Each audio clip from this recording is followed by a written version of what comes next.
The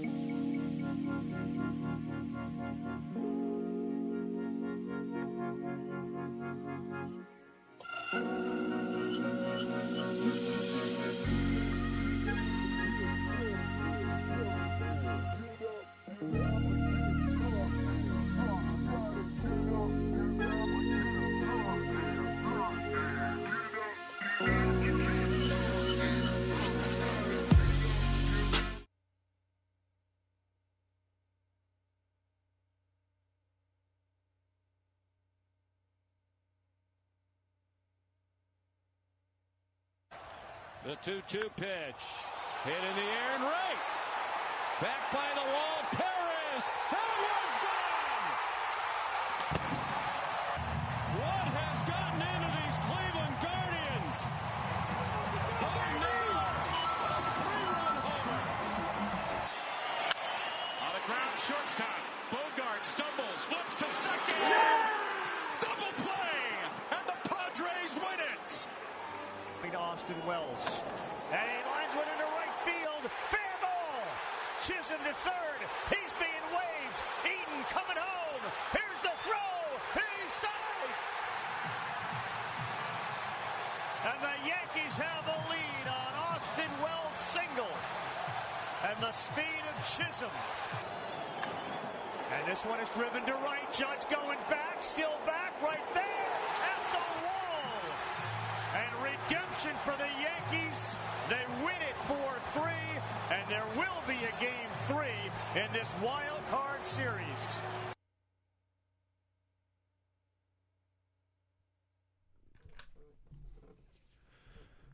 All right, a Thursday edition of The Zone right here on Sports Radio 810 WHB. Jason Anderson with you. Sterling Holmes, Michael Darcy. We head up until 2 o'clock. The next 4 hours, we've got you. There's a ton of stuff to get into and talk about today that we will certainly try to get into as much as we can. Sports or Leisure comes up in the 1 o'clock hour, presented by Johnny's Tavern. Let's see how many points the Chiefs score to give that percentage off at Johnny's Tavern with that great Chiefs special that they have. You got 37% off this last Monday. They will play Monday night in Jacksonville. We'll give you updates on what's going on with Jacksonville. Liam Cohen already talked today. I appreciate the Jags starting their YouTube and their press conference after Liam Cohen announced that Travon Walker has had wrist surgery. So no sound with that, of actually hearing Liam Cohen talk about the wrist surgery and wrist actually surgery. Wrist surgery. Right? Darcy. Yeah, that works. Yeah, Duval. Yeah, that worked. Yeah. Liam Cohen. Darcy. Weird guy. Duval. Ah, there it is. Decent coach. There we go. Fine coach. Awkward moment at the press conference. But you know what? You know who had really awkward moments at his press conference? Sirianni. Thank you. Well done. Nice job. It was one of the worst ones of all time. It was awful. Yeah. It was terrible. It's one of the worst first impressions you can have for a coach that has so quickly endeared himself to that city and is a Super Bowl winning coach. Yeah. So we'll talk some Jags and some Chiefs today, but that is the update that came down about 30 minutes ago, and that is Travon Walker has had wrist surgery. He is considered, even though Fowler said yesterday, week to week, Liam Cohen said he is day to day, and he will, quote, do everything in his power to play Monday night. Wow. Now, he had the same injury at Georgia. I think it's the same injury. The way that it was described is the same injury. He had the same injury at Georgia, and he had wrist surgery. He missed 2 games. So it is not a wrist surgery, you're done for a long time. He missed 2 games at Georgia. Different doctors, different rehab. That was 6 years ago, right? So, I mean, like, how much is there? I think that was 2019. Maybe my dates are way off. I had to think of when Travon Walker drafted. These guys it just runs together sometimes. But anyway, he's going to, quote, do everything in his power to play on Monday night. And Liam Cohen saying day to day, but there's a chance he can play on Monday. Which, I mean, I know Andy Reid does it from time to time, that it's like, well, he'll be out this week, and just simply put it out there. But if you're Liam Cohen, I don't need to let the Chiefs offense know that Travon Walker isn't going to play. Yeah. I want you to prepare for him. And if he's not, and that's what the Chiefs will do anyway, unless you say like he's out. But the Chiefs were you say he was week to week, day to day, and we'll find out with practice today, tomorrow, and Saturday when the practice reports come out. Does he practice? Is he limited? Are they DNPs the next 3 days? So we'll find out. But it's time on task, as Cynthia Freeland says, when you're talking about practice and getting ready and preparing and game plans and having the scout. Time on task. So you've got to worry about Travon Walker, where he's at, and the pressure that he brings, and what you're going to do about that, along with Joshua Hines-Allen, where he's going to be lining up. And there's no reason for Liam Cohen, if he's not ruled out already, to say, he's probably not going to play Monday night. No, time on task. You guys prepare for Travon Walker, and if he doesn't play, great, which I think the Chiefs are going to do anyway. So no matter what Liam Cohen said, we're going to prepare for Travon Walker, and if he doesn't play, hey, we'll adjust is probably, not even probably, that's the mindset of the Kansas City Chiefs and Andy Reid and Matt Nagy. And he's a guy coming off with back-to-back 10-sack seasons. Yep. He's been a really good player. Again, he was the upside guy, 2022 draft, so it was 22, because it was Walker, Aiden Hutchinson, Derek Stingley Jr., Sauce Gardner, then Kayvon Thibodeau. That's right. That's a loaded top five. Top five, yeah. I think Aiden... It was overthought. I thought Aiden Hutchinson was the number one guy. I think most people thought that, and then for some reason, Walker jumped up boards. But Walker's been good, too. Yeah, he's been... And quite frankly... He hasn't been Aiden, but he's been good. And he's been good. It hasn't been a bust or anything. And he hasn't really been injured like Aiden has, Yeah, that's too. true. That's a good point. Yeah, if you look at the top 15 of that draft class, oh my gosh, 2022 was a really good draft class. But yeah, Travon Walker, he is their... Well, him and Josh Hines-Allen. They're bookends. They're good. I'll tell you this, their top two are pretty decently ahead of the Chiefs' top two. Oh, it's two of the better edge rushers combos in the NFL. Absolutely. And that's something that has behooved the Jags all year long is they get pressure. Got and 10 interceptions this year. And it forces bad throws and mistakes. Now, I don't think Patrick's going to do that, but when you have 13 forced turnovers, a lot of that is when you have pressure being forced on the quarterback. We saw Lamar throw a ball up to Mark Andrews because the pressure on him and Leah was able to come down with the interception. And the Lamar fumble because he was forced out of the pocket. Correct. And so we'll see what happens. But if Travon Walker cannot go, that is a huge help for Casey because he is a very talented player. And to that point, should point out, I've said a couple of times that 10 of the 13 turnovers are interceptions, and they have 3 fumbles. It should also be pointed out, of the 3 fumbles, only one was from a position player. Was from a skill position player. That was Nico Collins. 12 of the 13 turnovers are of the quarterback. Yeah. 10 interceptions and 2 QB fumbles that they've recovered. So, off sacks. That's so a good, to your point. And that's an important, distinction there because if you're getting strip sacks and all that, I mean, so. It's not like, we punched the ball out on this running back, keep it high and tight, points of pressure. Oh, this wide receiver caught it, was running. Wolf comes from behind and strips the football. No, it's interceptions and quarterback fumbles off sacks are their turnovers. And if Travon Walker doesn't play, that clearly impacts that to a degree. I do think that Josh Hines-Allen might be the most underrated by the fans. He's good. Because he's the Jags. Mm-hmm. No one thinks of the Jags. They've not been very relevant for a while. Yeah. They haven't had great defenses, but he is one of the best edge rushers in all of football. As long as Arden Key ain't out there, falling on Mahomes' ankle. I forgot about that, yeah. In the divisional round. I'm good with that. I'm good if he ain't out there. That's a key for the Chiefs. And so we'll see Josh Simmons and Juwan Taylor, but I think Hines-Allen lines up on the left tackle, I believe. Okay. I got to look that back up, but that was what I thought it was. I got to check that. But it's going to be a big game for Simmons and, again, Kingsley as well. But I think Simmons, this is a very big test for him. He answered against the backups of the Ravens. The entire O-line looked great, so if they can keep that momentum rolling. I'll tell you this. The hearing the parts of Liam Cohen that the Jags actually posted on YouTube right after he announced the Travon Walker surgery and everything Travon Walker is going to do and whether he'll play or not, which would have been great sound to have. Maybe they'll post that later. But I'll tell you this. Hearing Liam Cohen, and I haven't listened to many press conferences from Liam Cohen other than the opening press conference for him when he told everybody what county they play in. But if his energy and enthusiasm and excitement that was coming through in the press conference is anywhere near sort of matched by the players, then I think there's an idea of what's going on in Jacksonville right now. Sitting 3-1, the AFC dominant dynasty that is turning things around, heading to your house on Monday night, and Liam Cohen talking about it going, oh, this is going to be fun. This is going to be a fun game. We're looking forward to this one, man. We cannot wait to get out there. Like, he was talking like a fan almost about what this game can mean.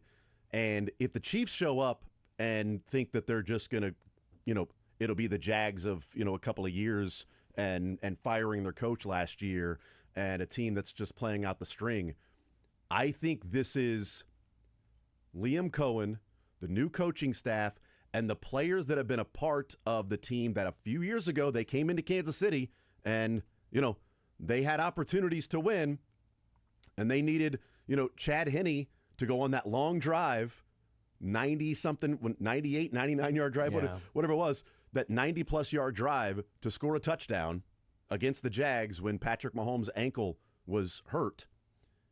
That's the last time we've sort of heard from the Jags, because the week before is when they had that crazy comeback against the Chargers. Yeah. So you've got a number of players still on this team, coaching changes, that this is their opportunity. They went to San Francisco and won. They feel like they gave a game away against the Bengals when Jake, Browning was in there for when Burrow gets hurt against the Jags. By the way, Burrow got hurt against the Jags, pressured, brought down because he was running in the pocket and trying to escape. He got hurt against that team that was pressuring him. Everybody pressures Bengals quarterbacks. But I have to imagine that in that locker room in practice, they are viewing Monday night as their chance, national TV, to announce themselves as real contenders moving forward in the AFC. I would agree. And again, going on the road and beating San Fran was huge last week. Again, I do think there's some unsustainability because of the turnover differential that is so drastic that they do possess. But 3-1, and you're right, they are 3-1 in a division that's wide open. Yeah. I mean, the Colts are 3-1 also, but I think both those two teams are sitting here going, okay, it's open. The Texans yes. are 1-3. The heavy is behind us. And Houston scored 64 points this year. I mean, Yeah. it's in 4 games.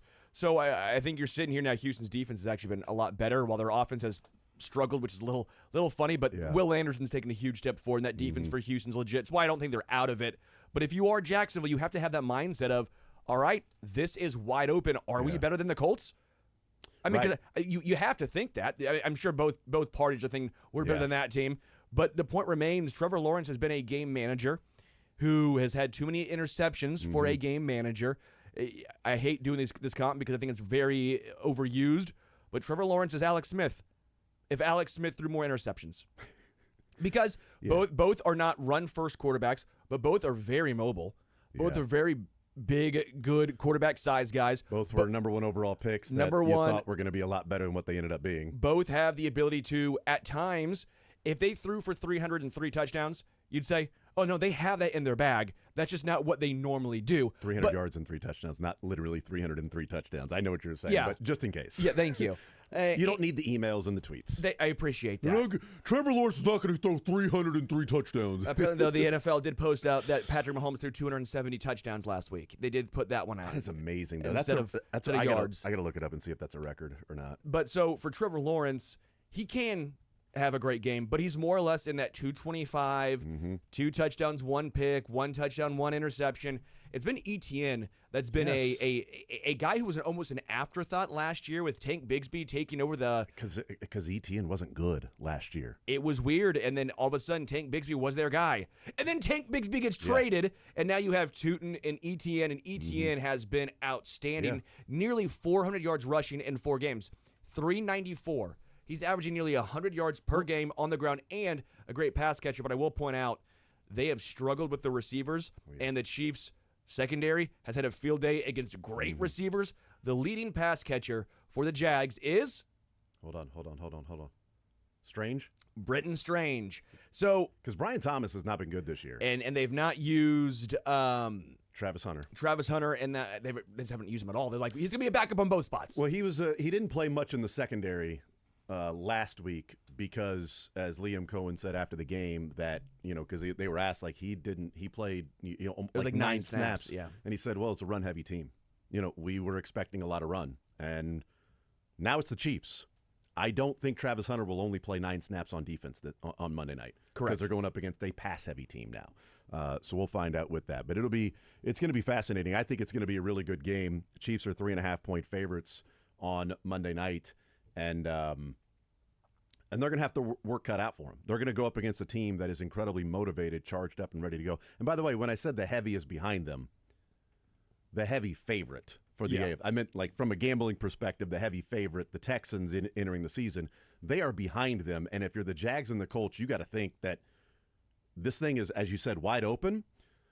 But it's wide open because the team that was expected to win is 2 games behind you. And you've got to be thinking you're a better team than them right now anyway. And they have a tougher schedule because they played the one. I mean, the Houston schedule is not easy. Yes. So it's something that we'll continue to talk about. We'll talk with Kent Swanson at 11 o'clock about this Chiefs team. We'll hear from Andy Reid. We'll hear from Patrick Mahomes and whoever else is going to be at the podium coming up about 11:45 or so, and Sports or Leisure coming up later on in the show at 1 o'clock. On the other side of the break, I want to get into the Chiefs offense and what we're seeing from them and how much it may or may not be related to specifically the Ravens. But huge day in Major League Baseball today with 3 different elimination games in Game 3 for the wild card. And Detroit and Cleveland get things started at 2 o'clock on ABC, Padres, Cubs, 4 o'clock on ESPN, and then wrapping up with Red Sox, Yankees at 7 o'clock on ESPN. And there are storylines galore all over the place with this, but what I find to be one of the coolest storylines of this is, I know it's Red Sox, Yankees, and so you're going to hear about it all day on ESPN and things like that, but from just a watching perspective, the fact that the Yankees starting pitcher today, Cam Schlittler, in an elimination. Who? Schlittler. Oh, okay. Yeah. In an elimination game, pitching for the Yankees against the Red Sox, who grew up in Boston, a diehard Red Sox fan, is on the mound for the Yankees. Throw the game. To eliminate the Red Sox. And he was asked yesterday, and he said, yes, my family, they are converted. They are Yankees fans. Okay, but he said, they don't wear Yankee stuff around Boston. Yeah. So they don't do that for obvious reasons. He goes, but yes, we are Yankees fans. They are Yankees fans. And so, yes, they're pulling for the Yankees to pull off the victory. Me thinks they'll be fine either way. Because I don't know, man. That heated rivalry, the only rivalry around here that I think comes close is KU and MU. But it's like, hey, if your son goes and plays for KU basketball, my reaction would be, well, if he could play for KU, he could play for any other team. So, no, you're not playing for KU. Play for Mizzou. Sorry. You can play at KU, you're going to Mizzou. I'm not saying you have to play for Mizzou. I'm just saying if KU wants you, there are a lot of other teams that might want you as well. You know what? Your mother's a huge Kentucky fan. Go to you like UK. If KU wants you, UK probably wants you too, okay? He'll have his choice, but I don't think basketball's in the but baseball, whatever it might be, wherever, that's the only thing that comes close, like rivalries for the Royals, like, oh, the White Sox, I hate the White Sox in the rival, I hate the Cardinals. Okay, but if my son pitched for the Cardinals, like, I have no problem rooting for the Cardinals, If I don't know, man. It's not Yankees Red Sox. Like, there is not that heated sort of. The only thing that again is Mizzou and KU. I don't know how easy it is to convert your lifelong hatred for the Pinstripes. And yes, a family member is now playing for them. I can root for him. I don't know that I could root for that organization. And if he's on the mound and just throws BBs all night, and he leaves the game in the 7th inning, giving up 2 hits, and the Red Sox win 1-0, sucks for him, but I'm okay. But I don't know. That would be really difficult. I don't know how I'd be in that position because there isn't a team for the Chiefs or the Royals that is a rival to the degree of Boston and New York. It's Raiders, only Broncos. But it's not like if my son played for the Broncos, okay. He plays for the Broncos. He played for the Raiders, okay, that's fine. It'd be amazing if, because obviously he's a baseball player. It'd be amazing if it's Carter Jensen or Noah Cameron. That would be unbelievable. But if it's the White Sox, it's the White Sox. If it's the Twins, it's the Twins. If it's the Guardians, if it's the Cardinals, or if it's the Yankees, whatever. I'm fine with that. There isn't a connection except for Mizzou and KU to where you go, yeah, I don't know that I could find myself rooting for that particular team. Like, Michael, if your son grew up and Mizzou football offered him, and going to Mizzou doesn't mean you can go anywhere else, right? It's, I'm staying home, I'm close. Again, going to KU basketball, you can go to a lot of other places. If KU basketball wants you to play, there are a lot of other places that want you to play outside of maybe Ochai. Hey, only 5 schools, basically. If you go to Mizzou football, you're a top 5 program now, baby. I would always love my kid, but he can also make a bad choice. So that would be that situation. I love that. That's great. That is great. But also, that's choosing. Schlittler didn't get to choose his team that, drafted him and brought him up. So he doesn't get to choose the fact that he's playing for the Yankees. What's the American Pie guy's last name? When you keep saying Schlittler, I keep thinking of Stifler? Stifler, yeah, Stifler. Oh my God. Have you seen Schlittler's mom? I have not. I don't know. Schlittler's mom. She's a MILF, by the way, which is how isn't that the movie that it started? Yes. Yes, but I didn't think you needed to say it on air. I didn't know you can say that on air. Really? Oh. I like it. If I can't say it, then I won't say it.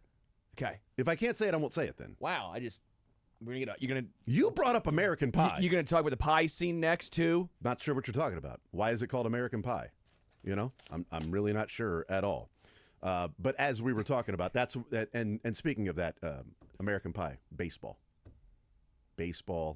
American Pie, hot dogs, fireworks, blowing stuff up, pyro team, Michael Darcy. But it is a fun storyline tonight. I think you'll hear about that while the game's going on. And I do wonder if his family will be in attendance there. And if underneath their Yankee stuff, there'll be like Red Sox stuff. I don't know. I just think it's an interesting dynamic with that specific rivalry is as hated of a rivalry that you can't choose unless you're a free agent, but a younger player coming up, you can't choose the team you're playing for. They draft you, they develop you, and if they don't trade you and then they bring you up, it's your dream. Whereas college, you can choose. You can go elsewhere if you want to. So it's a fun dynamic with that part of it, that you've got your starting pitcher for the Yankees at Yankee Stadium against the Red Sox in an elimination game. Born, bred, diehard, Red Sox blood through and through, wearing the pinstripes tonight. We'll take a timeout. We'll come back, and we'll talk about the Chiefs' offense. Is this the Chiefs' offense that we are going to see moving forward? How connected is it to the Ravens' inability to stop anybody and how injured they are? What's the next level?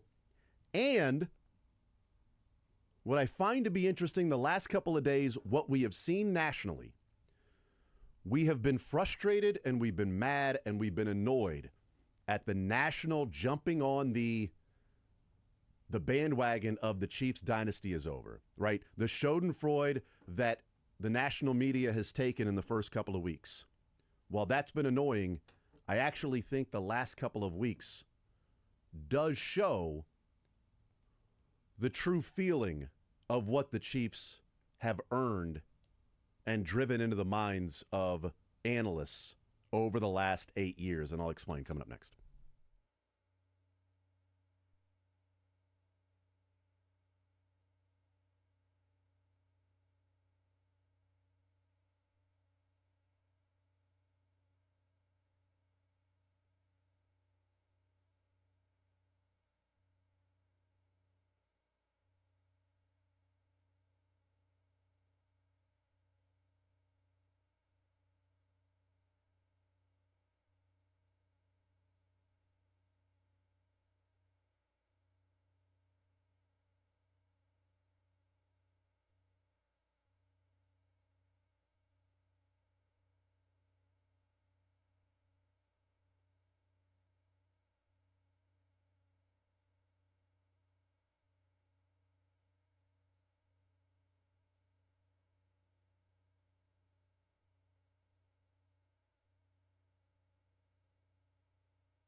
around in the postseason.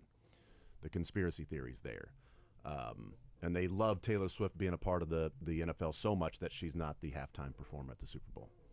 But, well, she's going to be in attendance. So, she probably turned him down. It's like, I'm at the game. I'm not going to perform. I'm fanning it up. My fiance is playing in the game. Okay, when he retires, come get me for the halftime. Next year, halftime performance. I got you.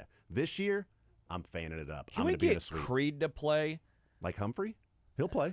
He'll be And playing. Creed, the band, they can. Oh, okay. Well, I was going to say Creed's going to play that night. Bring back the one when he was Scott Stapp's flying in for the Cowboys. No, and that was electric. No, bring back that. No, I do think Creed's going to play in the Super Bowl this year. And he's going to take this offense higher. That's exactly right. Yes, because you know what it is? It's arms wide open. Mm-hmm. The with receivers wide open, running down the field. Sorry. No, I'm just not gonna. I'm gonna let it breathe. Let the. Take me to that place that pay dirt counts for 6. 'Cause X is wide open. So anyway, outside of that, I apologize. You know what? Everybody that's turning the radio off right now, just come back in a couple minutes. We're going to get right back into it. But I said that over the summer and then the first couple of weeks, the Schadenfreude that took place, I do believe what we're seeing now. We heard from Mark Schlereth yesterday eating crow. We heard that yesterday when he was on with Rich Eisen and him going, oh, shoot. I celebrated too early because the Chiefs are still the Chiefs. Pat McAfee has his 3 storylines or whatever from, the weekend that they do on Monday, and his number 1 storyline was the Chiefs is still the Chiefs, right? Let's hear from Kurt Warner. It's clip number 1. And this is where, as I went to break, I said, while the frustration is there about people jumping on the bandwagon of seeing any little bit of a weakness, a kink in the armor, and just going at it and saying, this is it, this is why their dynasty is over. What the last 8 years have presented is actually what we've seen the last 2 days. Here's Kurt Warner asked, has this Chiefs offense in your mind, Kurt Warner, turned a corner? The fine balance that you have to play is that we know where we want him and we know where he's best, but we would love to use him more. So how do we balance this out with moving him around, making him the focal point of a passing game, throwing it a little more early to get him some touches instead? So that's a different one. Let's play clip number 1 here for Kurt Warner asked if the Chiefs offense turned a corner. I want to say yes, solely because of the fact of how they played this game. We covered the first game in Brazil, and I talked about it a lot. Like, it didn't look like the same Chiefs team, just from the standpoint is they weren't running RPOs. They weren't throwing a lot of their quick throws and supplementing their run game with that kind of play. And that had really been their MO for the last couple years, is they couldn't push the ball down the field. So it was a lot of quick throws. That was their run game, yards after catch. And we just didn't see that early. And maybe it was because, as we talked to Andy Reid, there was a big package for Xavier Worthy, and he goes out in the third play. And so maybe they didn't have anybody that they could plug in and run those plays. But when I popped on the tape this past week, it looked like the Chiefs to me. There was a lot more RPOs and those quick throws to supplement that run game and to use Patrick's ability to get defense out of position and then just make those quick throws. A lot more wide receiver screens. And then they got some big plays down the field. But that to me is the Chiefs offense. And I finally saw it again. So what we've seen the last couple of weeks, in an odd way that I think can sometimes get missed by Chiefs fans, is that the first 2 weeks it was they're broken, there's fracture, something's going on. Is this, are we really seeing the first couple of steps? If they've lost 3 games in a row now, going back to the Super Bowl, and they lost all their preseason games. I mean, come on, that's a 6-game losing streak. But the Chiefs' success over the last 8 years has given them way more the benefit of the doubt than other teams when they see a glimpse of, okay, that's the Chiefs. Because Dan Orlovsky, there they are, that's the Chiefs. Mark Schlereth, oh, shoot, they're the Chiefs. Pat McAfee, the Chiefs is still the Chiefs. Kurt Warner, yes, they turned a corner against the Ravens, whereas we're asking questions about how good is Indianapolis? How good is Jacksonville? Yeah. Well, the Chargers are 3-0 getting ready to head to New York, but, are the Chargers for real? I don't know. Yet because the dynasty has been the dynasty, Sterling, it's not as easy to then, just complain and say people are dumb. But what we're actually seeing is the national media subconsciously telling everybody that, no, this is the respected dynasty because it took one game for us to go, all right, there they are. There they are. It's not one game where people go, I want to see it a couple more weeks. Let's do this. No, it was the Ravens. There they are. Chiefs are back. We thought they were dead. They are back. And I think that is one of the ultimate compliments, that they aren't specifically paying a compliment, but they are doing it in their analysis based on one game. And I think Kurt Warner had a really good point as well. In the past 2 years, quite frankly 3, since Tyreek has left, they have ran RPOs, and at times we've been frustrated with the RPOs, but you have to have the receivers who can get the yak in RPOs. I like Hollywood a lot. That's not his game. Juju to an extent is, but that was Rashee Rice's game. And when Rashee Rice was healthy, you see those RPOs, like we talked about it, it turns 4 into 12. You get a line of scrimmage, you get 9 yards. It supplements the run game because they still struggle to run the football. But even just having Xavier Worthy back allows Juju Smith-Schuster, who is still shockingly fine with yak ability. Yes. And that's where it stands out to me was, this is when I do like the RPOs. And I think it was a good call by Kurt Warner here is they still can't run. And it's an extension of the run game. It basically is their run game.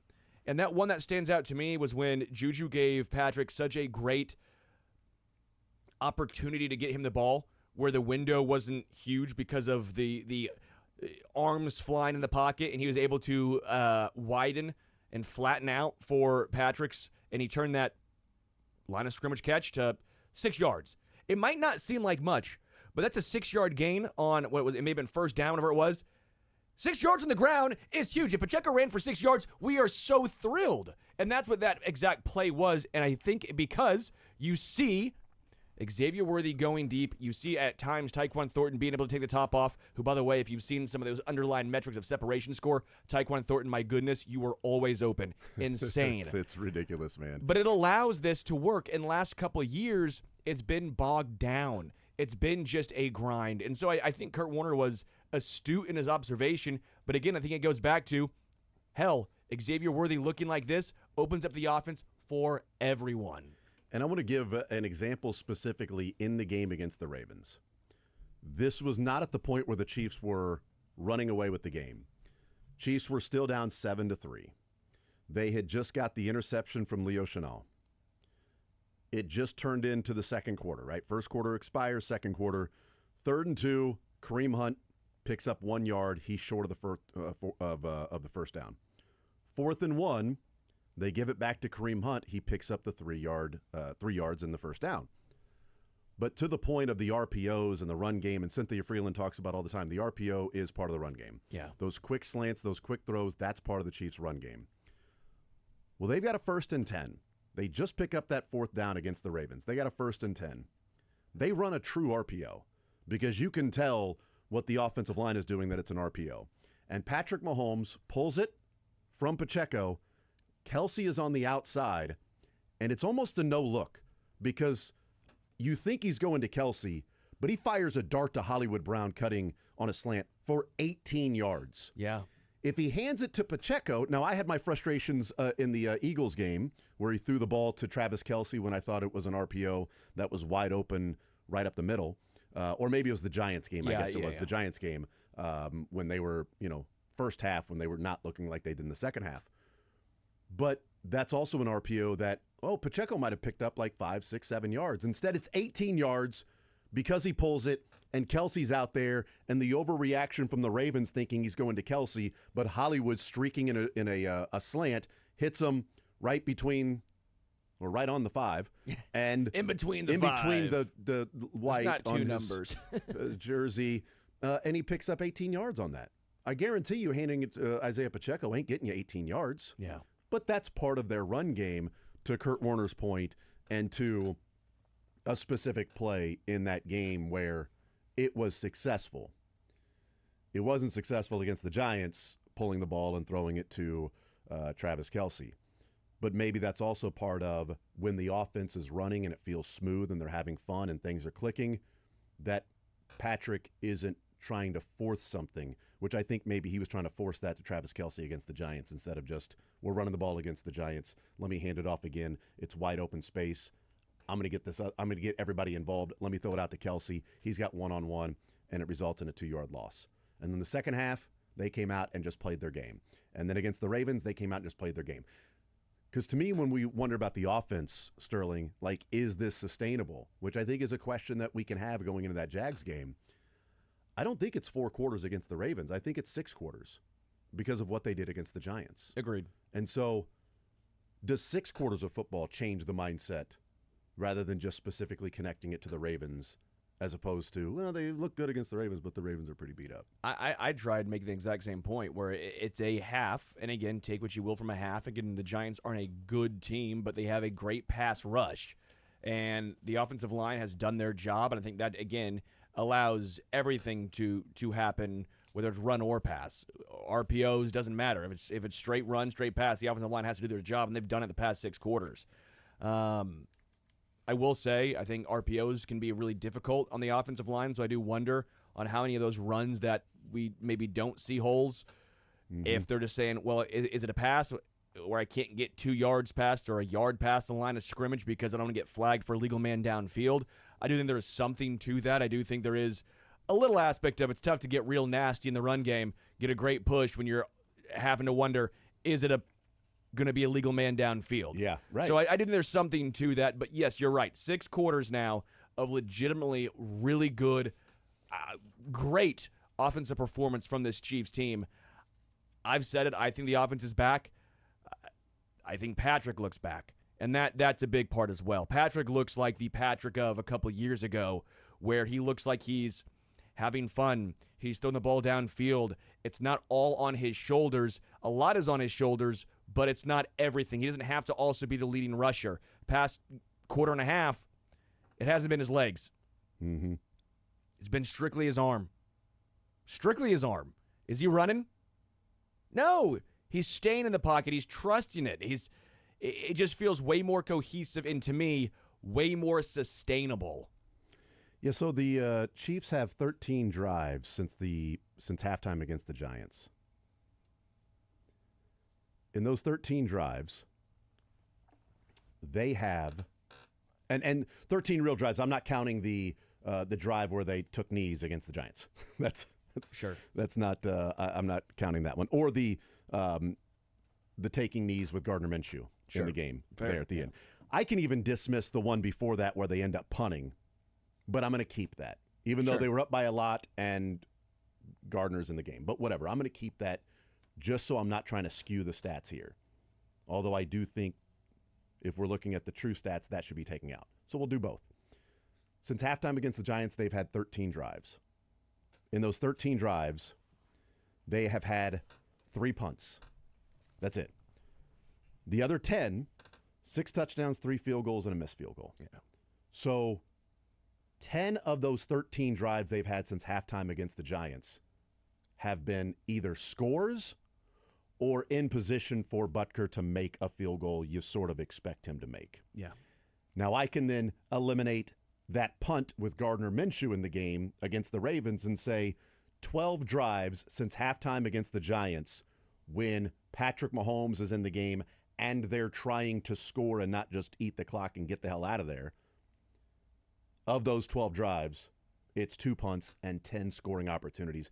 Half of those drives are touchdowns. I'll say 9 scores. So they've scored a touchdown 50% of the time, and it's every time 50% of the time. 50% of the time they've scored a touchdown 100% of the time. And 75% they've scored.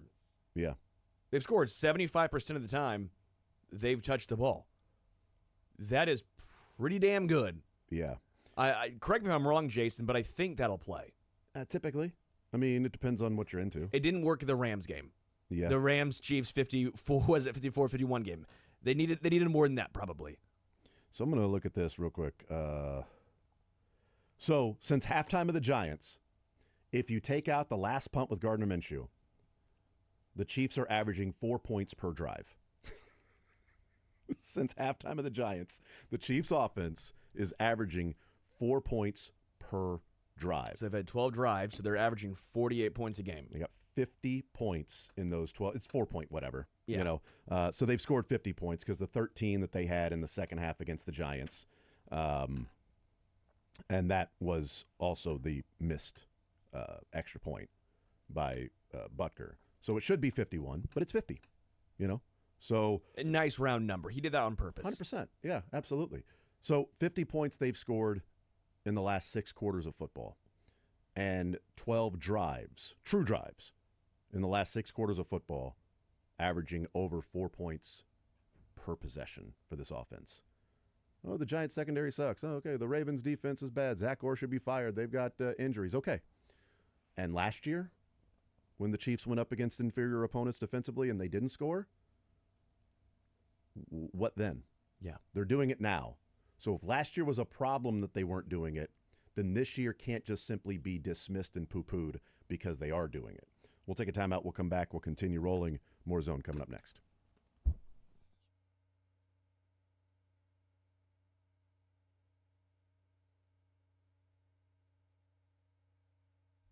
The offense is back, and this drink never left. That's El Bandito Yankee Tequila, an ultra-premium tequila made from 100% Blue Weber agave from the highlands of Jalisco, Mexico. Their agave thrives in the 20,000-year-old volcanic soil of Jalisco's highlands. This rare combination of climate, altitude, and soil produces the best agave, ensuring their tequila is truly natural and clean. I'm telling you guys, it is phenomenal. Whether you want it neat, you want it on the rocks, you want it in a margarita, you can do what you want. You want to shoot it? Yeah. Take it by itself. Take a shot of it. It is delicious, whether it's the Reposado, the Blanco, the Añejo. It's fun, too. I'm going to local bars around here in Kansas City. I saw the Añejo on their shelf. It was their rotating tequila. It was their special one. They had their head bartender go out and said, "This is the bottle we want you to try because we think everyone in this bar is going to love it." They are correct. The Añejo is phenomenal. I'm telling you right now, so make sure you go to elbanditoyankeetequila.com. So smooth, it's criminal. If you're on the Kansas side, you can go to Justin's of Lenexa in Lenexa or J&L Spirits and Wine in OP. Missouri side, you can go to Gomer's on 103rd or Macadoodles in Lee Summit. You can also find it at Royals Liquors or your local Price Chopper. It is outstanding. Take it to Arrowhead, okay? Take it to the parking lot. You'll want it on a cold day. It will warm you up, and it doesn't have that bite that a lot of other tequilas have. You don't have to have the salt. You don't have to have the lime. All you have to have is El Bandito Yankee Tequila. So make sure you go bust it out and go visit elbanditoyankee.com.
All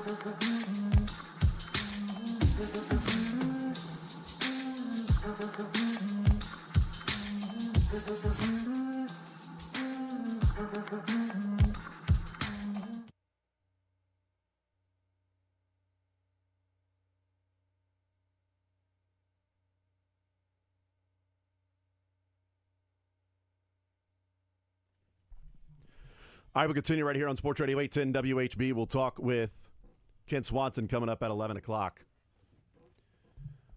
We've got the 49ers and Rams tonight on Sports Radio 810 WHB, a little Thursday night football action.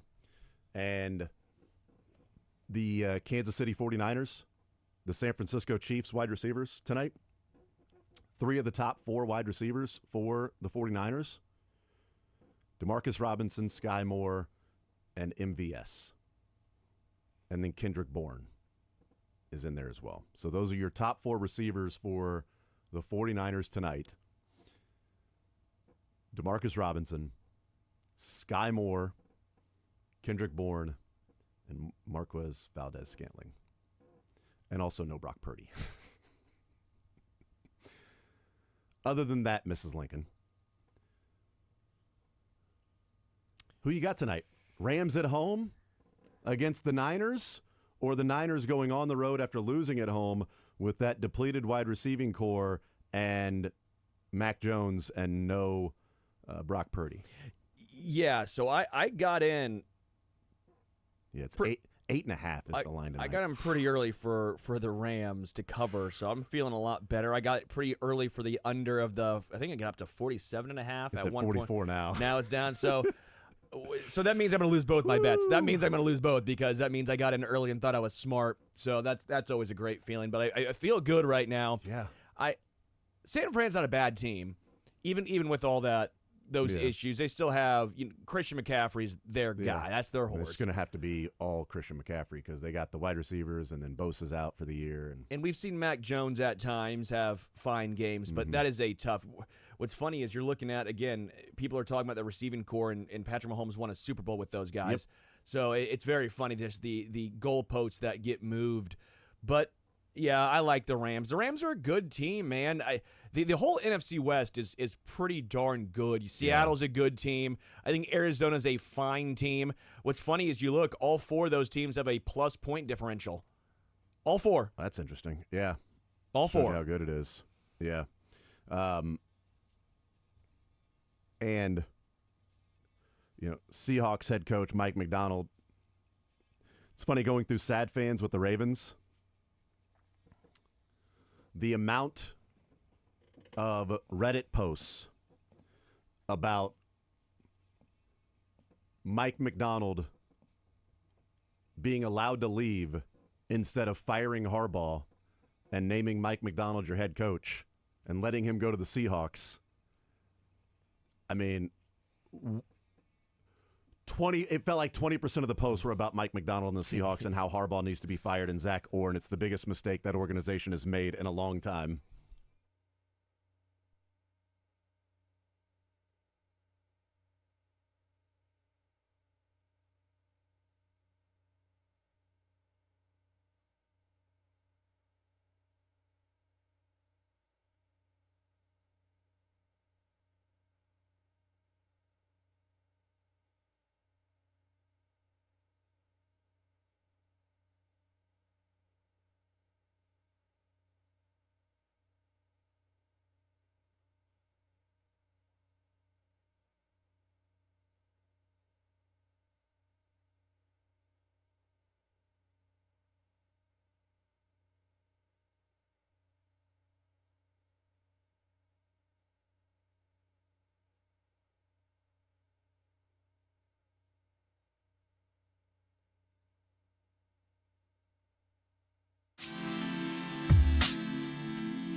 Patrick Mahomes. We'll see which players will be at the podium as well. It's a Wednesday for them, but a Thursday for us. They play on Monday night. Then we got Sports or Leisure at 1 o'clock. Right now, let's hang out with Kent Swanson, KC Sports Network, KC Laboratory Podcast. Kent, what's up, brother? How are you, sir? Jason, I could not be more excited that it's a Thursday for us. I really need that weekend to get here. So, I'm really glad it's still a Thursday for us. Yes, I know. It would be odd if we're talking to you on a Wednesday because something would have happened. I'm not sure what it is. Something would have, you know what it is? We'll probably talk to you on a Wednesday before Thanksgiving. So, but that's not the case right now because we still got a lot of football to enjoy before we get to that Chiefs and Cowboys game on Thanksgiving. Let's talk about this Chiefs team, Kent, and they get ready for the Jags coming up on Monday night there in Jacksonville. But the question that I'll have for you as we start this conversation is simply this Chiefs offense. Sterling and I talked about it in the first hour, and we were looking at what they've done in the last 6 quarters of football. Is this, Kurt Warner said that the Chiefs offense has turned the corner from what he saw week 1 in Brazil to now. Is this Chiefs offense for real? Is this who they are? Or is there a grain of salt given the fact that it was 2 quarters against the Giants and 4 quarters against the Ravens' banged-up defense and Zach Orr?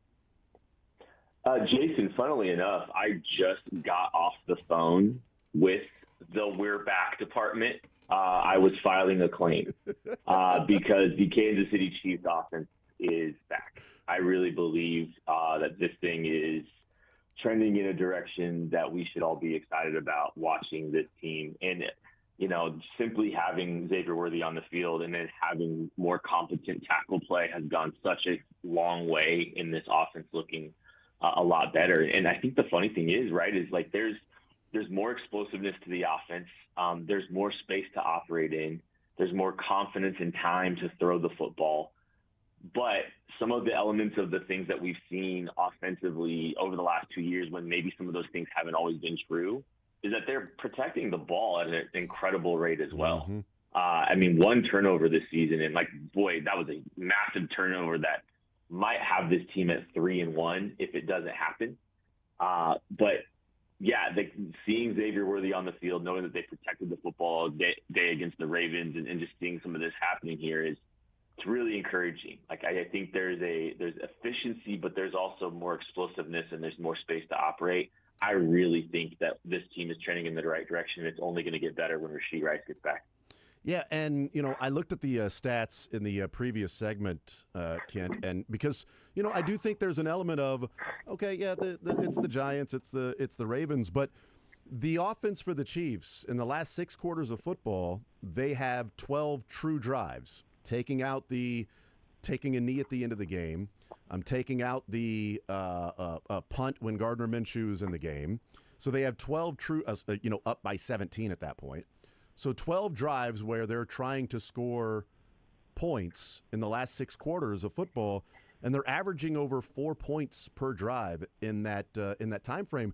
And the point that I made, Kent, was, last year they played inferior teams. They played inferior opponents. They played defenses that we talked about before the game. Hey, they should get healthy this week. This should be a game where they, really score some points, and they didn't do it. And it was a criticism of this offense. Can they do enough to go to the Super Bowl with the fact that they're not doing this against inferior opponents? I can't then, or allow then, to turn around this year and go, the offense, but come on. The defenses haven't been that great that they've gone up against. Oh, no. They didn't do it last year against these defenses. They're doing it now, so we have to acknowledge that, and I'm not going to dismiss it based on opponent and how good they are. Well, I've also some special teams woes also kind of even maybe reducing those numbers of points per possession too. So 4 points would be there because of a missed field goal and a missed extra point. It's 4 more points would be there. There's that too. So we talked about get right games so many times for this offense last year, and it really didn't happen. And the Chiefs were underdogs against the Baltimore Ravens, and excuses coming out of Baltimore, and a lot of people in the national media don't care. The Chiefs dominated offensively against a team that is one of the perennial competitors in the AFC. So I'm not really – I don't think the arguments hold water. I don't think the excuses hold water. And that's why I think the Chiefs went out and took care of business. Yeah. They went and did what they were supposed to do, and they did it in dominating fashion. And it's so refreshing. It was so fun. The energy was different, I think, for everyone after that game. You can see it, you can feel it a little differently watching this team versus some of the versions that we've seen. You see where Mahomes' eyes are too, right? Yeah. Like, he is very much downfield intentional starting. His starting point, his eyes seem to be downfield more, and they're trying to get that connection going, and they're hitting a little bit more. But I think that's coming even more as this thing builds. Did you, Ken Swanson's our guest, were you as, I would say, trepidatious Holmes over the last, year plus? And so he's talked about trust the offensive line. And I'm like, yeah, it's easy to say that, but when you've had the lack thereof, it's going to take a while for him to just simply go, the offensive line's going to hold up, footwork, progression, I'm going to stay right here and throw the ball. Are you as surprised, or even surprised at all, as I am, that it didn't take much for Mahomes to get back in the mode of let me win from the pocket, and I do trust the offensive line's going to hold up, and it isn't 3 weeks from now we go, okay, now Mahomes is feeling like that offensive line is going to protect him? I think this is all a Josh Simmons statement, and here's what I think. When you look at historically the Chiefs' offensive line, and I think when Mahomes says he's got to trust his offensive line, I think what he's really meaning, and I think he needs to trust his left tackle. The best versions of this Chiefs offense, I mean, yes, there's been different skill players. It's prime Kelsey, prime Tyreek Hill, but Mahomes has performed, I think, historically better when he's had stable tackle play. And the last few years he's had stable interior offensive line play, but maybe not as consistent on the tackles. Josh Simmons playing at the level that he has, I think, is what is breeding this confidence in Patrick Mahomes and his offensive line. Because, I think Mahomes has historically been better at navigating interior pressure. And by the way, that interior is pretty good. And Yeah. Kingsley Suamataia deserves some credit there. Mm-hmm. But I think Mahomes feels more comfortable mitigating some of the interior pressure that could potentially come, rather than some of the edge pressures that he's dealt with over the last few years. So, I think it's just how competent the tackle play has been for him that has just gone such a long way. And I think we've kind of seen that this year. And I think that's been kind of proven out this year. And I will also say, look, there's two stud interior offensive linemen that were worth paying for sure. Don't get me wrong. I'm not saying just ignore the interior offensive line. I get why you pay those guys, but I think Simmons is really the thing that's holding that all together. It's the confidence in the left tackle that I think is really changing the outlook of how Mahomes looks and how he's performed and the confidence he has from the pocket. Visiting with Kent Swanson. Let's stay on the offense here. We'll look at the defense in a second, but I want to stay on the offense for a second. What's the next level for this offense? Let's say outside of Rashee Rice, because I think that's 2 weeks from now you get Rashee Rice back against the Raiders. You play 2 more games. And then Rashee Rice comes back. Obviously, there's a level there. Is there a level to this offense that they can improve upon and get to outside or even including Rashee Rice returning? Well, I think Rashee's the big one to kind of break next. I do think there's probably a little bit more meat on the bone down the field, though, before they get to that point, right? I think there's, some explosive pass plays and some opportunities there that I think can still get hit, right? So I'd love to see a little bit more Taekwondo players. I think that's an opportunity outside of Rashee, and I think the Chiefs should try to establish that before they get Rashee back, because now if you're starting to show even more ability to push the ball down the field, now you are opening up stuff even more for Rashee Rice and Travis Kelce, because now there is even more of a threat of the vertical passing game than I think there has been established, which is still pretty good, and I think is reason to get excited about. But I think there's more opportunity down the field, and I think that will open so much more up for this offense moving forward. Visiting with Kent Swanson, KC Sports Network, KC Laboratory Podcast. Let's talk about the defense and what they've done this year, especially since the Chargers game in Week 1. But I want to focus on the game on Sunday. I don't think there's any doubt that Steve Spagnuolo is just continually living rent-free in Lamar Jackson's mind. And whatever offense, whoever is going to be the offensive coordinator for the Ravens, because, it is as predictable as the sun coming up the next day of the Ravens going, well, it's the Chiefs. I guess we'll stop running the ball. I mean, just like not going to happen. And clearly that has an impact on Lamar. What is it about, Spagnuolo? I mean, obviously we know he's, a Hall of Fame defensive coordinator should be, but he has Lamar's number in a way that not many other teams or coordinators have an idea of what to do against him. I mean, it's a holistic thing. There's definitely a Spags versus Lamar element to it, but I think the Chiefs are really good about turning it into Spags versus Lamar. And what I mean by that is those high leverage situations, those third downs, putting themselves in advantageous positions where they can kind of, put some heat on Lamar, take away some things from Lamar and get him kind of thinking about something else, right? And so, I think it starts with, good early down success and being able to do that. So you're putting him in some third down situations. And then Spags, I think with not just Lamar, I think it works out a lot with Lamar. And Lamar has, he has some flaws that get masked by his incredible ability to create. He can get but then he can solve that problem with his incredible athleticism and playmaking ability to throw on the run, ability to throw in traffic off his back foot. Lamar gets got sometimes. It's just like he can wiggle himself out of it. I think Spags, will just he does a better job than most anyone with Lamar of just, hey, let's get him off his usual. Let's get him off of his comfort. Let's get him out of his comfort zone initially, and then let's have a good plan for where he's going to go next, right? So I think about some of the plays. There's a play running out around social media where the Chiefs were showing too high coverage. It was that fourth down where he threw the ball into the crowd at GEHA Field, where the Chiefs were showing too high against a trips formation and actually ran both safeties over there and ran cover zero post snap, and were chasing down that trips bunch and playing cover zero. But the Chiefs brought a blitz over that trips, and Lamar just basically completely ignored that entire side of the field. He went to his second instinct was to try to get the ball to Justice Hill, and the Chiefs had Drew Tranquil ready to just take him. And it's just little things like that. It's just, it's getting him out of that comfort zone, knowing where he wants to go next and what he wants to do next, and having a plan for that. And they just completely flustered him. Plays like that are just, you see them all the time with Spags. Not just this week, but I think every week. I think Spags is really good at exploiting protection and exploiting just those innate traits of every quarterback he lines up against. And it's just, it's amazing how consistent he's been able to be with it. And this is definitely a Spag stat that in the last 2 weeks, in the last two games, we have seen a quarterback on fourth down throw the ball away and just throw it out of bounds or against the crossbar in the on the goalpost in Russell Wilson.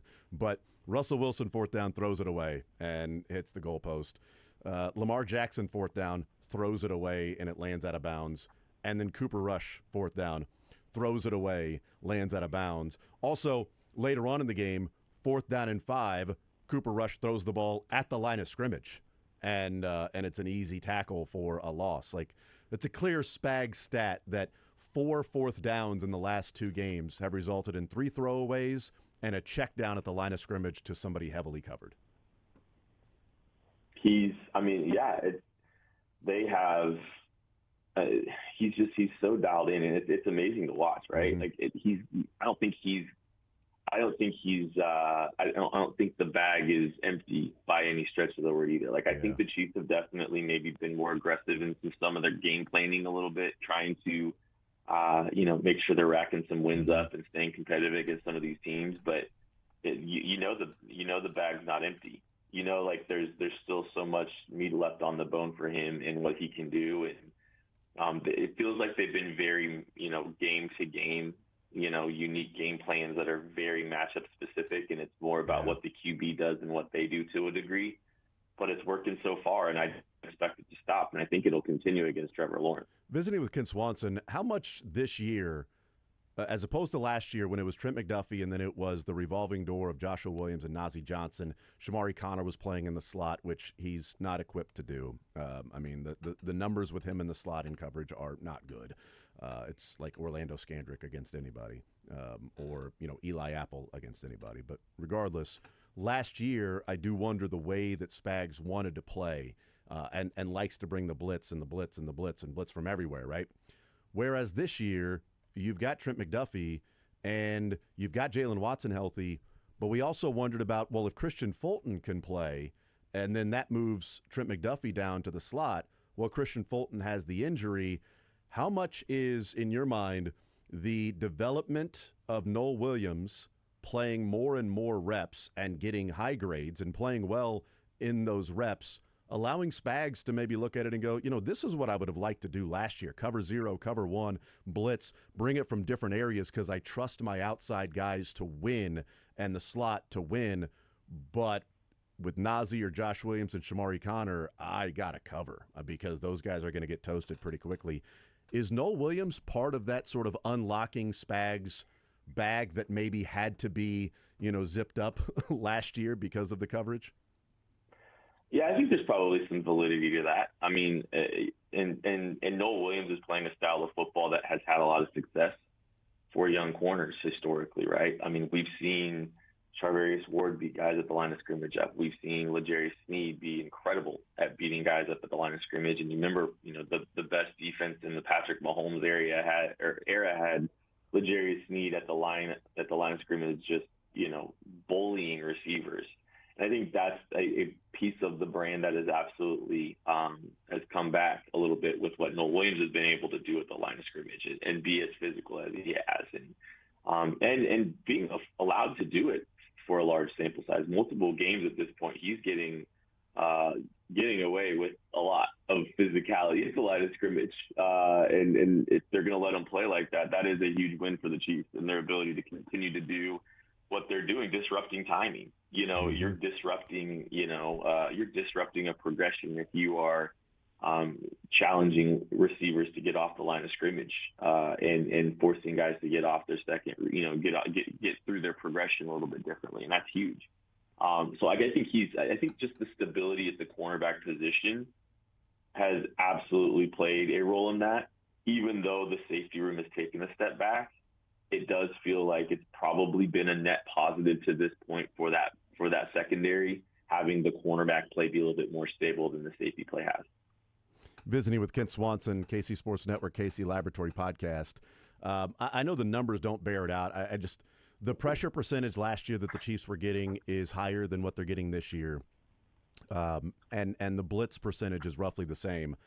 But I wonder how much week one is sort of skewing those things because it was no blitzes and just sitting back and getting no pressure on Justin Herbert versus what the last 3 weeks have been. So I just wonder, like, moving forward with the development of Noel Williams, with Shamari Connor moving more out of the slot, maybe Trent McDuffie more slot, we will see more and more blitzes. Which brings me to my next question, Kent. Kent Swanson's our guest. There's a lot of talk the last 3 weeks about a trade, and even in the training camp about a trade for a running back, and tons of names that have been thrown out and discussed and debated. I wanted to ask you, where would the better value come for the Chiefs if they were to make a trade? Is it at running back, or are they better off looking at somebody like Jalen Phillips from the Miami Dolphins as an edge rusher if he, if you bank on him being a little bit healthier, playing on a fifth-year option, and being a free agent at the end of this year? Is it trading and using that capital if they do that and, cap space on a running back, or would they benefit more from an edge rusher?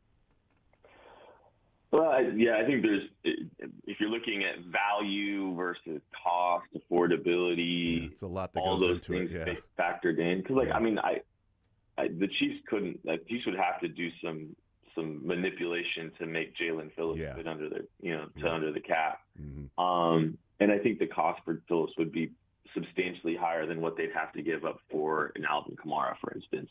I actually feel like, I think the impact of a defensive end would absolutely be felt. It would be a lot more expensive, and you're getting him for the home stretch. the cost to do all of the things that would be required to get Jalen Phillips, or I'll use him as an example, because I think that's a great example, honestly. It might not be as beneficial as the simplicity of trading for Alvin Kamara, at the end of the trade deadline. Or Breece Hall or something. Breece Hall. I think there's a lot of meat on the bone offensively if they can get more dynamic at the running back position, which is why I think Rashard Smith insertion into this and getting him some opportunities on the edge outside the numbers has been massive. I think an Alvin Kamara could be a significant boon to this offense, where you don't need to rush the passer as well as you do, because you're scoring a bajillion points anyway. Yeah. So you're going to have opportunities to let Spags get in his bag, because teams are going to have to be in a neutral game script. Yeah. I still think, just from a value perspective, cost on the cap, cost in draft capital, I think it's still probably running back. But I mean, I'm not going to get mad if the Chiefs finagle their way to making a move for Jalen Phillips either. Yeah. Ken Swanson's our guest. Let's talk Jags before we let you go. Trayvon Walker, we heard this morning that he has had wrist surgery. He is, according to Liam Cohen, listed as day-to-day. He'll be doing everything he can in his power to play Monday night. Liam Cohen said there's a chance he plays Monday night. What's the difference in the impact if Trayvon Walker misses the game on Monday night against the Chiefs? Well, if he doesn't play, I think it's a tremendous opportunity for this offensive line to hold up so the Chiefs can push the ball down the field. I actually feel like, regardless of if Trayvon Walker plays, I think that the Chiefs will be able to hold up in protection and push the ball down the field a little bit. But I do think that becomes increasingly easier if they are going to be without Trayvon Walker. And honestly, I mean, even if he's having to play in some kind of club, I don't think he's going to be able to play at the same kind of level that that this team will need him to if they want to try to upset the Kansas City Chiefs. So it's a big win for the Chiefs if they're able to avoid him. Don't get me wrong, but I think the Chiefs should be good either way. But it could be real opportunistic for the vertical passing game if someone like Walker's not available and it's Josh Hines Allen really having to do all the heavy lifting in pass rush. All right, what do you think happens on Monday night, Kent? Oh, I think the Chiefs are staying hot offensively. I know the Jaguars are 3-1, and good on them for getting 3 wins. And in the NFL, it's hard to do, but I'm not really buying them as a legitimate contender. I don't kind of view them quite like that. I think the Chiefs will bring them back to reality a little bit. I think the offense continues to do what they're doing. I think they put up 31 points, and I think the defense has a really good performance. And, the game script gets out of hand, and Trevor Lawrence versus Steve Spagnuolo doesn't go well for the Jaguars, and the Chiefs win 31-17. 31-17. Got it written down. Kent, you're the man. Appreciate it as always, brother. Enjoy the football, and we will talk in a couple of weeks, brother. Appreciate it, man. Jason, I hope you and Sterling have a tremendous rest of the day. You know what? We're going to now. I wasn't going to until you offered that up, and now I'm going to do everything in my power to have a tremendous rest of my day. Here to serve. Yes, absolutely. All right, there's Kent Swanson joining us, KC Sports Network, KC Laboratory podcast. But now you can have. I'll have a good day now. I wasn't going to. It was going to be bad until Kent said so. It was been rough so far, and then Kent offered that, so that was nice of him. Let's take a break. We'll come back. We'll continue rolling. We got a segment here before we hear from Andy Reid and Patrick Mahomes and whoever else is going to be at the podium. We take a timeout. More Zone next.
Jason Anderson with you, Sterling Holmes, Michael Darcy. Thank you to Ken Swanson joining us. Baseball coming up today starting at 2 o'clock, culminating with the final of the 3 games in the wild card winner-take-all with the Red Sox and Yankees. This will be the 4th winner-take-all between the Red Sox and Yankees, which will tie the Yankees and Dodgers for the most ever postseason winner-take-all games. Pet peeve, though, they still have the Guardians and Tigers with the early slot. I know. I don't mind one time, but all 3 is At least ridiculous. they get moved back 2 hours, though. It's ridiculous. Like 12:08, it's 2:08 today. I just think it's absolutely absurd. I get they're not the biggest brand, but you know how you get bigger brands not being placed at when everyone's at work. Yeah, like that is just such a disgrace for Major League Baseball and their big market bias. I actually am pretty irate by this. Is Rob Manfred once again just bending over backwards for New York and L.A. It's also for ratings, too. It's frustrating as hell. Well, guess what? Markets. You know what? I get that, but you want to grow the small markets of baseball? Don't bleep and continually put them at noon. I don't know that they do. I don't know that they do care about growing the small markets and that's of baseball. why baseball has an issue. Well, I don't disagree. It's just it is beyond annoying that imagine you're a Guardians fan. I don't want to. Yeah, it would suck. But you have living in Cleveland. My goodness. But you would have to take off of work all 3 days if you wanted to go watch those games. New York? Oh no, just go after work. You're off already. It's just it's absurd. 6 o'clock starts the previous 2 days, and then 8 o'clock Eastern time for them. So 6 o'clock starts. Care about the Midwest. Care about mid-market and small market teams. I don't think baseball does. NFL certainly does, because you can find dynasties and great teams and TV viewership draws anywhere, and obviously here in Kansas City as well. So we'll see what happens today in the Major League Baseball postseason winner-take-all matchups. We'll hear from Leo Chenal. We'll hear from Trey Smith. We'll hear from Andy Reid and Patrick Mahomes at the podium today. By the way, Mason Miller yesterday. No pitcher has ever thrown 11 pitches at 102 miles an hour or faster in a single postseason game until yesterday, when he had just unbelievable stuff, and the pitch that he threw on the lower outside part of the strike zone with sinking action at 104. It legitimately, this is not me trying to be hyperbolic. Is that the greatest pitch of all time? It's unbelievable. He painted it on the bottom part of the zone, and the outside part of the zone was sinking action at 104. Who hits that? I mean, again, we talk all the time about, Maddox painting the corners. Yeah. And again, incredible and more consistent, but not at 104. 104 with that movement painting the corner legitimately might be the greatest pitch ever. And this is not me trying to be a prison about Ben Joyce through 105.5 right. in a similar clip the corner. Yeah. But, I mean, you think about it, and I don't know how you hit it. By the way, shout out to, we're talking about throwing that fast and that being at that part of the strike zone that's just right there, clipping both the lower part and the outside part to be a strike. ABS system, that would have been a strike. If it was called a ball, it would have been a strike. But even with that, throwing 104 with sinking action, somebody's got to receive that. Oh, man. Catch it and frame it. And Freddie, what's being missed in that is Freddie Fermin's, now it's low to high. Everything is, as a catcher, is, low to high with frame. Freddie Fermin, 104 sinking action to low to high, frame it right there. Like, I mean, I can't even imagine how difficult that is to do with that ball coming in like that and to pinpoint low to high as hard as it is. I mean, that's incredibly difficult as it is to be catching with your glove down, but then, catch the ball and then, pop it up. Like, that is not easy to do, and it's at 104 at that. So, you know what? Shout out Freddie Fermin, okay? Shout out Freddie Fermin for doing that and being a stud behind the plate for that Padres team as well. Yeah. So, yeah, I think it's Mason Miller's stuff is ridiculous. So, I mean, it starts with the pitcher and his stuff, but, it ain't easy to be able to frame that. And maybe with ABS, you don't need it as much. You're still going to need it because you can't challenge every single call. You're still going to need it, but that was incredibly difficult. So yeah, rooting for Freddie Fermin to advance and continue playing because he's such a likable guy in Kansas City. So I hope that can't wait for him to hit a walk-off tonight. That would be awesome. I don't really know who I'm rooting for outside of the Padres and Red Sox. Like Detroit and Cleveland, I'm not even sure who to pull for in that one. I have no idea. No clue. They can't tie, right? They can't both lose. So I'm not sure what to root for. But that game goes off at 2 o'clock, and we'll see what happens in that game. But, I mean, it should be an interesting one. Hopefully they're all great games today, and they come down to the wire.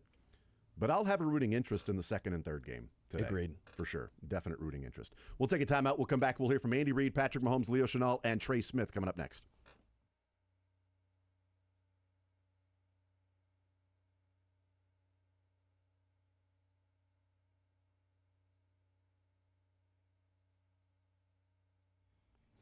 NFL fans, what's your favorite touchdown? Well, for me, it's the next one, because with DraftKings Sportsbook, an official sports betting partner of the NFL, every touchdown can bring you closer to cashing in, from first touchdown scores to anytime touchdown props or the thrill of live in-game betting.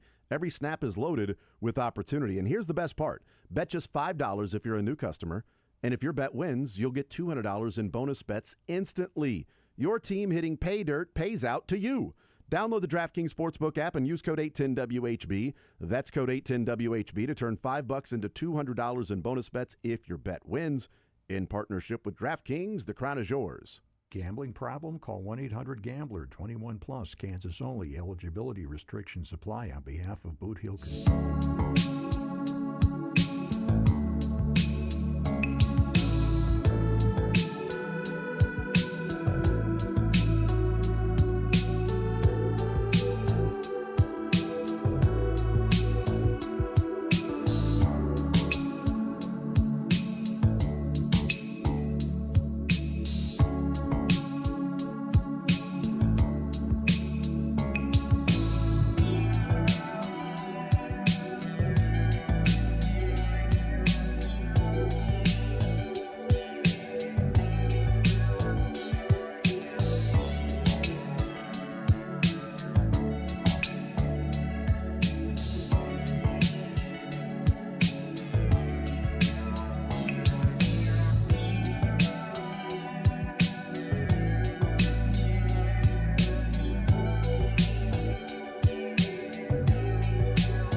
golfer in with the Cubs and Padres. Completely forgot that with the Cubs, and he's been there a while, so I shouldn't forget. But local guy Tommy Hotovy from Park Hill South, who's the Cubs pitching coach. Brad Keller.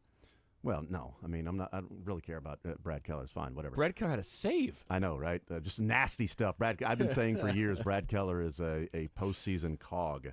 But you know what? Hey, Tommy Hotovy, the pitching coach there, it's the reason why that happens. But yeah, I'll be rooting for the Padres with Freddie Fermin. But if the Cubs win, it won't be like if the Yankees win or anything like that. But yeah, Tommy Hotovy, Park Hill South, Wichita State, local kid. Pitching coach for the Cubs. Give him a lot of credit. Look at what Brad Keller did in 2024, then look what he did in 2025. And it is one of the most wild turns you've ever seen. From a 5.44 ERA, 32 strikeouts in 41 innings, a 1.52 whip, to a 2.07 ERA, 68 games, 69 innings, 75 strikeouts, and a .96 whip. I mean, it is beyond drastic what. So my question would be, which pitch did he develop at driveline, or arm slot, or different usage in a way, release point, whatever it might be? What did he do in the offseason to make his stuff completely turn around? Also, is that working with Tommy Hotovy? I don't know. That's kind of my point. It's I'm giving your guy a shout out here. Could be that as well. But, I don't know, is there a tweak here or there that takes you from being what Brad Keller has been, who's always been he's effective, but this thing is more smoke and mirrors. Like, can you really be that effective by walking the number of guys that he walks and also not striking out a high clip of guys? And this year he's like, what if we just walk a lot less and strike out way more guys? 69 innings, 75 Ks, and 22 walks. Okay, that's not too bad. Not too bad. In 2024, he had 32 strikeouts, 15 walks in 41 innings. In fairness, now he's – well, he didn't start last year. He was a bullpen guy. His fastball is 4 miles an hour faster. See? Something's going on there. Wow. Something's going on there. A little who was it that was it Hauser that's had a breakout year this year?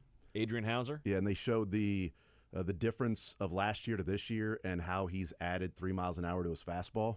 And all he did was take his hands and his glove that was, close to his, body as he was going through his, stretch, wind-up part before the breakaway and the release. And that's how he used to do it. They moved it like 4 inches out from that. And that little move, the pitching coach and the, sabermetrics people, not really sabermetrics, but the advanced analytics and the, the kinesiology, the whole thing, right? Trying to find the right word to describe what's going on, the body movements. Apparently they said it has released his arm action to be more, quote, athletic by moving his hands 4 inches away from his body, and it's increased 3 miles an hour on his fastball. There's some people just like that. That's what did it. There's in sports, there's always these little things that you don't ever think about. I know in golf, there's one I don't do it because I think it's so difficult. But if you ever notice, like what Bryson does, or a lot of pros, they hover their driver above the ground because it keeps you. Like a lot of people rest it and then they bring and then they start. Right. A lot of people now will start to hover their driver because it keeps your whatever it is, your muscles engaged, and you'll get extra swing speed by doing that. So again, stuff that no one ever thinks about that the nerds have found and. Yeah. And it's like, again, moving your glove a couple inches away, and Brad Keller now throwing 4 miles an hour faster at age 30. Like, there's just certain things, and that's why we always laugh about pitching coaches and hitting coaches and what do they really do. Sometimes a lot more than you think. Yeah. Or Brad Keller is throwing 4 miles an hour at his age, and his elbow's getting ready to give. I mean, it could be that. Just don't put that on him, Ricky Bobby. I'm giving your pitching coach guy credit. But, a lot of max effort stuff, and maybe that's what's maybe Brad, I don't know, maybe this was in Brad Keller the whole time when he was a starter but just needed to be a bullpen guy, although he's been a bullpen guy What's for a couple the little of thing years, that Tyquan Thornton found out that went from being a... I don't know. Let's hear from Andy Reid if he says it. Injuries to mention. Everybody's going to practice today. Jacksonville is a good football team. We look forward to the challenge of playing them. Liam has stepped in there and done a nice job with that group, along with his coordinators and coaches, and they've got tremendous talent, and it shows. So on both sides of the ball and on special teams, and they're leading the league in turnovers, or number one defense. I mean, you can start naming a ton of things on both sides of the ball that they're really good at. So I look forward to that challenge. Time's yours. Yeah, with turnovers, Andy, what stands out in that aspect about what they do defensively? Yeah, they catch the ball well, first of all, and they work they're disciplined in their lanes on their zone drops, opportunistic on tip balls, and then they've stripped out a couple balls. So they go after it. You got to make sure that you're aware of that as you play them, for sure. Andy, at the same time, you have only one turnover this season. What have you done as a team to kind of guard against that? Right. I emphasize it, I guess, but the guys, it really comes down to the guys doing it. And the guys have done a nice job keeping it high and tight when needed and not having tip balls, all the things that kind of lead to those. And then, this is a potential weather game, so you add that into it too. You got to make sure that you really take care of the football. Andy, you mentioned how the offensive line, or both sides of the lines, played very well, but especially the offensive lines. We're about to talk to Trey. Just as a quarter way through the season, how do you feel like they've just ascended, in your opinion, after this moment? Yeah, we're getting better there as we go, as they play together more. Trey's a beast. We know that. He gets in there and he'll battle with anybody. Tough guy. And like I said, the other day, was that it doesn't all have to be pretty. I just, you want to get the job done, and they're kind of doing that right now. So it's we've got some young guys that are getting better. It seems like you're trusting Richard maybe earlier than other rookies in previous years. I guess what has he shown you that he's able to handle that load?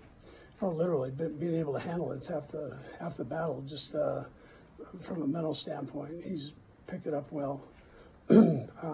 He's in a good room where guys can help him and have done some of these things that we're asking him to do in the past. So he's willing to listen. Pretty humble kid, and works hard. Coach, there was obviously a little, not altercation, but a back and forth between Coach Cohen and Robert Salah after the game. I know that's not anything anybody wants, but, what is the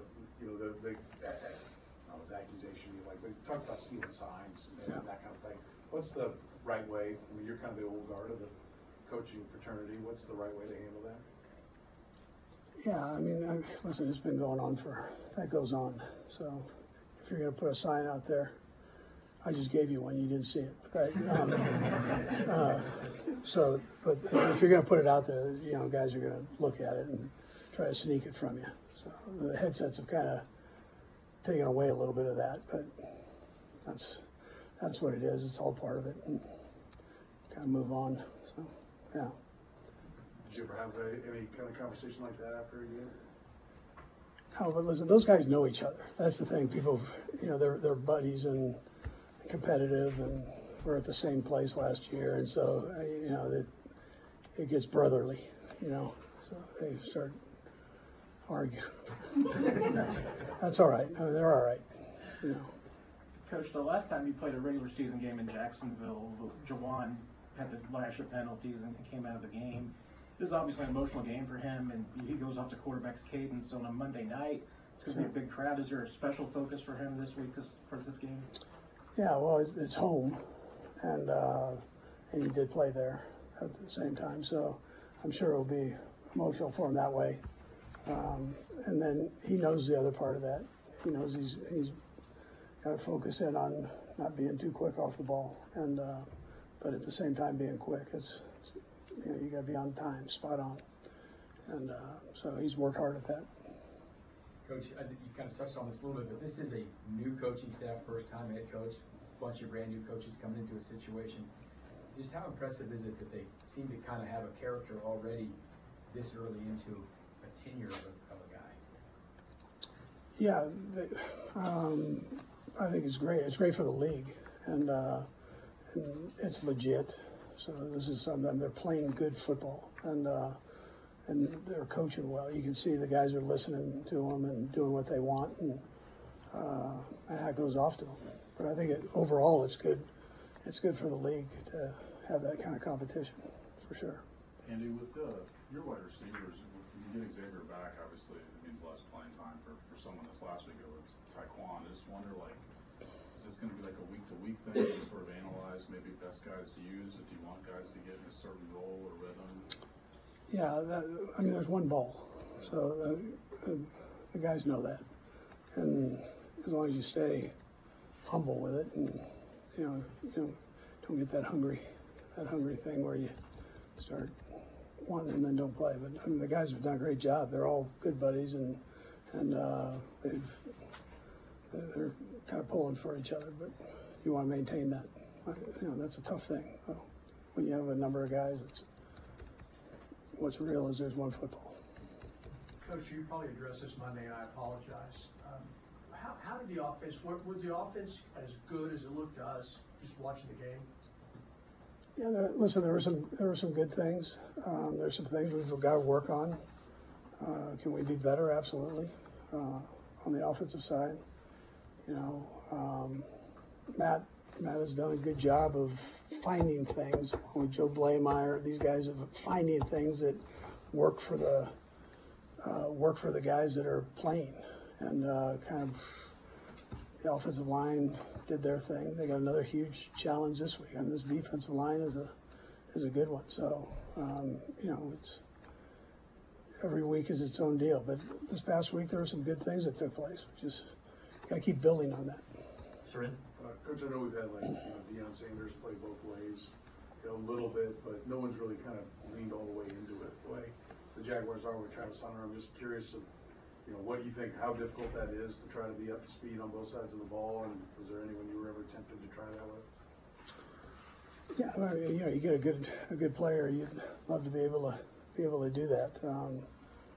I think Troy Brown did it for a little bit, where receiver, DB, and nickel position. So it takes a special guy to jump in there and be able to do that. My hat goes off to the kid. I mean, that's not. It's hard being a rookie, and really hard doing both sides, knowing both sides of the ball. So.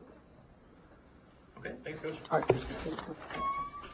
All right, there's Andy Reid getting ready for the Jags and the turnovers from their defense, the offensive line play from the Chiefs, the sign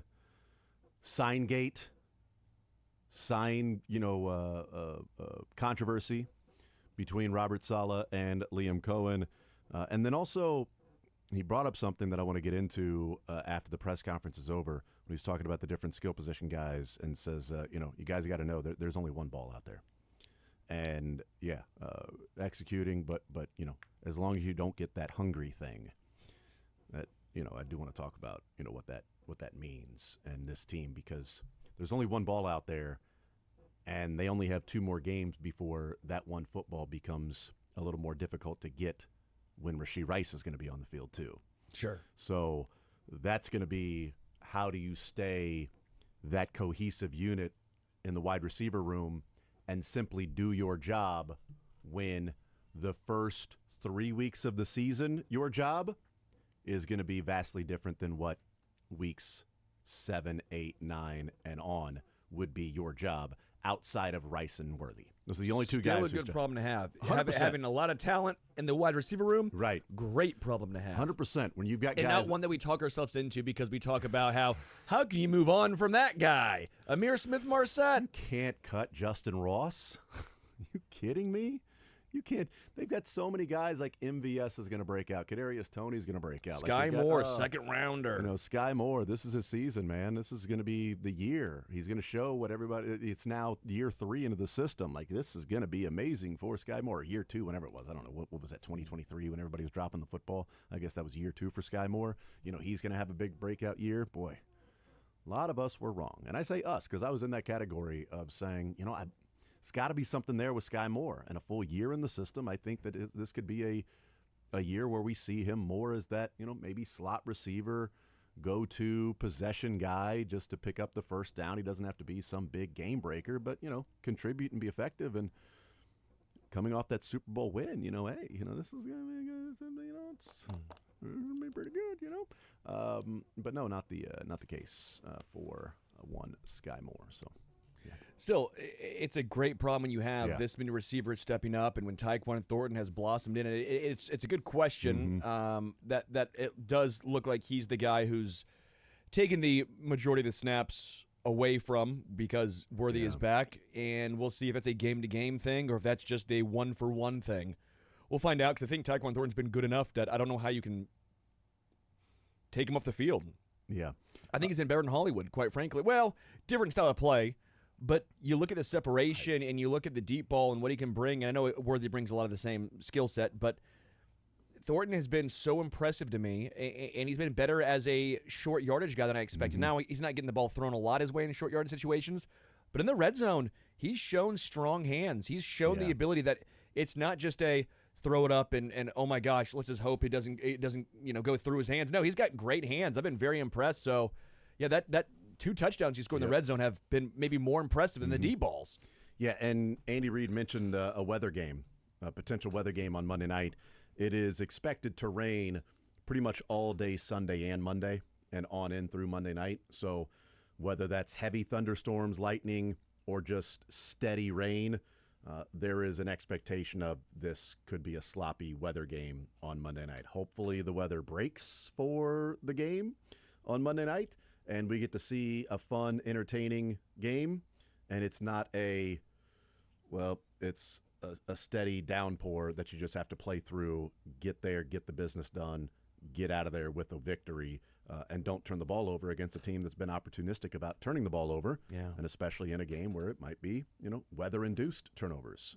Hopefully that's not the case, but it's something you got to prepare for and plan for. It was also intriguing hearing about Brashard Smith from Andy. Yeah. That was nice to hear, and how quickly he's picking it up, and it's a credit to him for doing that, and they need it.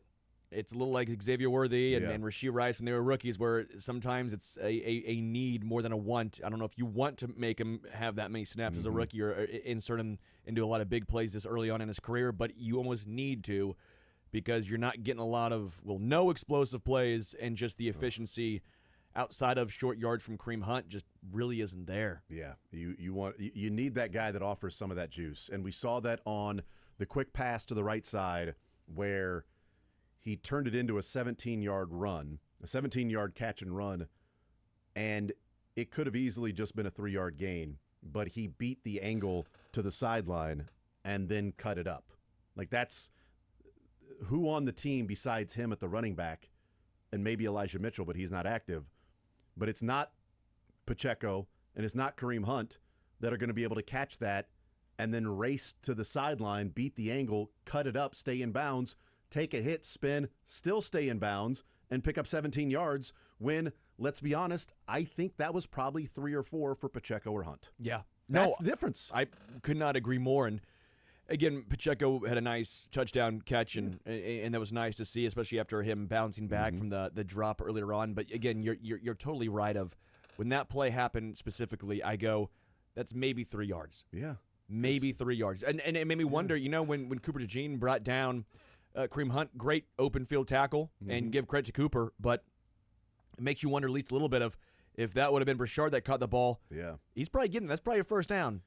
He'll at least be fast enough to turn around and get the motor going, as opposed to Kareem Hunt that looked like he was wearing ankle weights for some reason. That just like is Cooper DeJean playing on grass and Kareem Hunt's in the sand? Why are these two vastly different speeds? And again, you make the open field tackle. Kareem ain't an easy guy to tackle in the open field. And no, Cooper DeJean it was a did great that. tackle. But also it was a really slow running back with no explosiveness that got the ball in the open field and took a while for him to then turn around and get his bearings and then get the feet going, where Brashard Smith just scoots to the sideline, beats the angle, turns it up, and picks up 17 yards. I mean, that chunk play like that. It's so difficult, and we saw it last year. It's so difficult to continually have to sustain 10 and 11 play drives to score a touchdown. That is not easy to do. It's been something they've had to do. Sure. Hopefully they don't have to have a whole lot of those moving forward. But, if you can pick up those chunk yards, that 35-yard run for Xavier Worthy, when they end up scoring a touchdown after the turnover, you get that. You get the long throw to Xavier Worthy down the sideline. I mean, in years past, that 40-yard reception is, 7 plays to pick that up. And that's 7 plays where you don't commit a penalty, you don't turn the ball over, and you're also using different plays and short yardage situation and things like in that game when they challenged the third down call, and it was, second down, and they picked up the first down, and they challenged it, which makes sense. You challenge it because he picked up the first down. And I don't remember what it was, but it was like, I'm glad they challenged it because I have no faith in the Chiefs picking this up. But also, you don't have to use one of your short yardage plays. Is this Patrick Mahomes that's going to be at the podium? It's Patrick. Stands out in the questions you the most about how they've been able to get those turnovers.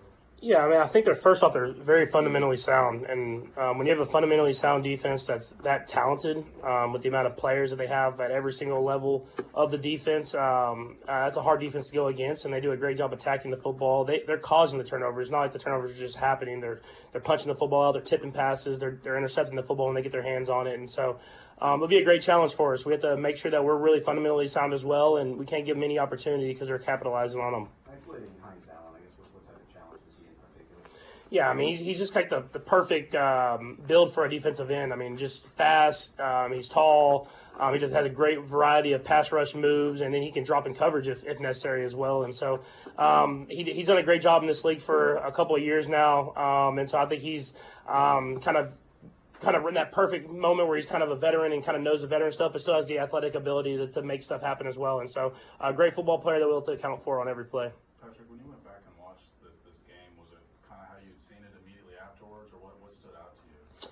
Yeah, I think the execution, was the biggest thing. I mean, obviously the guys made plays, and we were able to score a lot of points, but I'm always big on the execution and executing on the plays that are called and everybody being on the same page. And I think that was something that we did at a very high level this last game, and something that hopefully we can continue to do as the season goes on. There were a couple plays where it seemed like there was enough time to where maybe you could have looked to run, but you still stayed in there for an extra long time. Was that something that stood out to you? Yeah, I think it just continues to build trust with the offensive line, and they're doing a great job of pass protecting. And so for me, just being able to trust it, sit in that pocket, maybe that extra tenth of a second, and give guys chances down the field, something I continue to even get better at now. But I think I did a better job of that this last week for sure. Hey, Patrick, tight window throws, you've been trying to give guys chances. You said, going back to the one for Juju last week, what goes into a play like that to make it where it's a real thing?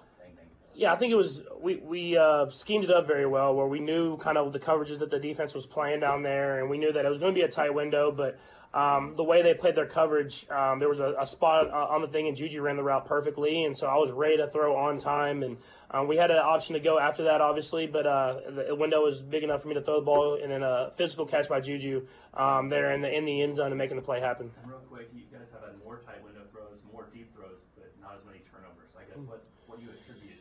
Yeah, that's basically the guys that are making the plays. I'm giving guys chances down the field, and they're making plays happen. It's either them or nobody else, and so that's something that we preached all off season, and it's good to see that success happening, and let's continue it as the season goes on. Andy was asked about the Lee Cohen, Robert Saleh science stealing thing. Kind of laughed it off, I guess. Do you have to be any more cognizant of something like that this week?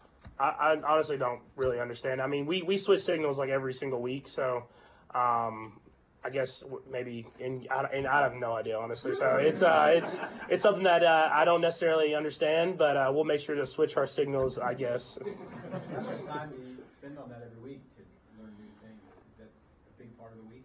I mean, for us, we just we scout the defense, and we try to learn what we can from them, and as far as our coverages and stuff like that. And then for us, we like I said, we switch signals every single week, knowing that the game is on TV and teams watch that, and so we try to make sure that we're interchanging that stuff so they can't get a beat on what we're trying to do. Patrick, I know you love watching film, and in particular, just guys across the league. Did you this week spend a little more extra time just watching what Travis Hunter has at least attempted to do these first 4 weeks playing offense and defense? I haven't watched a ton. I mean, obviously I've watched his defensive snaps now, but I know he was a super talented player in college, and it was fun to watch him at Colorado make plays happen. And coming out in the draft process, I always watch those receivers, and so he's special when he gets the football in his hand and being able to make guys break tackles and make guys miss.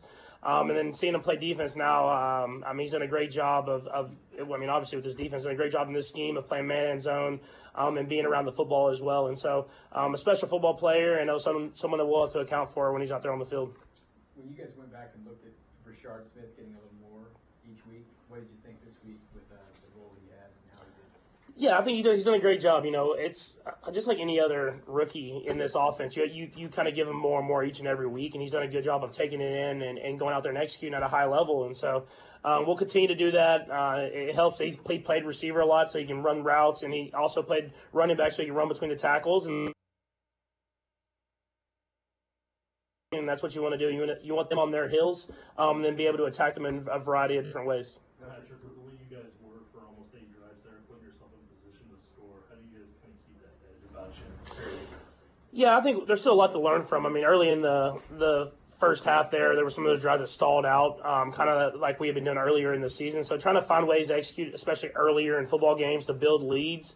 I mean, like I've always said, when you build a lead with Spags calling the defense, it really unleashes him to really go out there. And so we'll continue to work at the little things fundamentally and try to all be on the same page so that we can execute it at a higher level early and then keep that momentum through the rest of the game. Patrick, I know you're focused on what you're doing and everything, but I'm just curious, the fans are keeping an eye on the Chargers as that game's happening and everything. And I know it's early in the season, but when you look at your phone, listen to your music, you see the updates, are you aware of what's going on in the division and around the league before you play, when you play those later windows?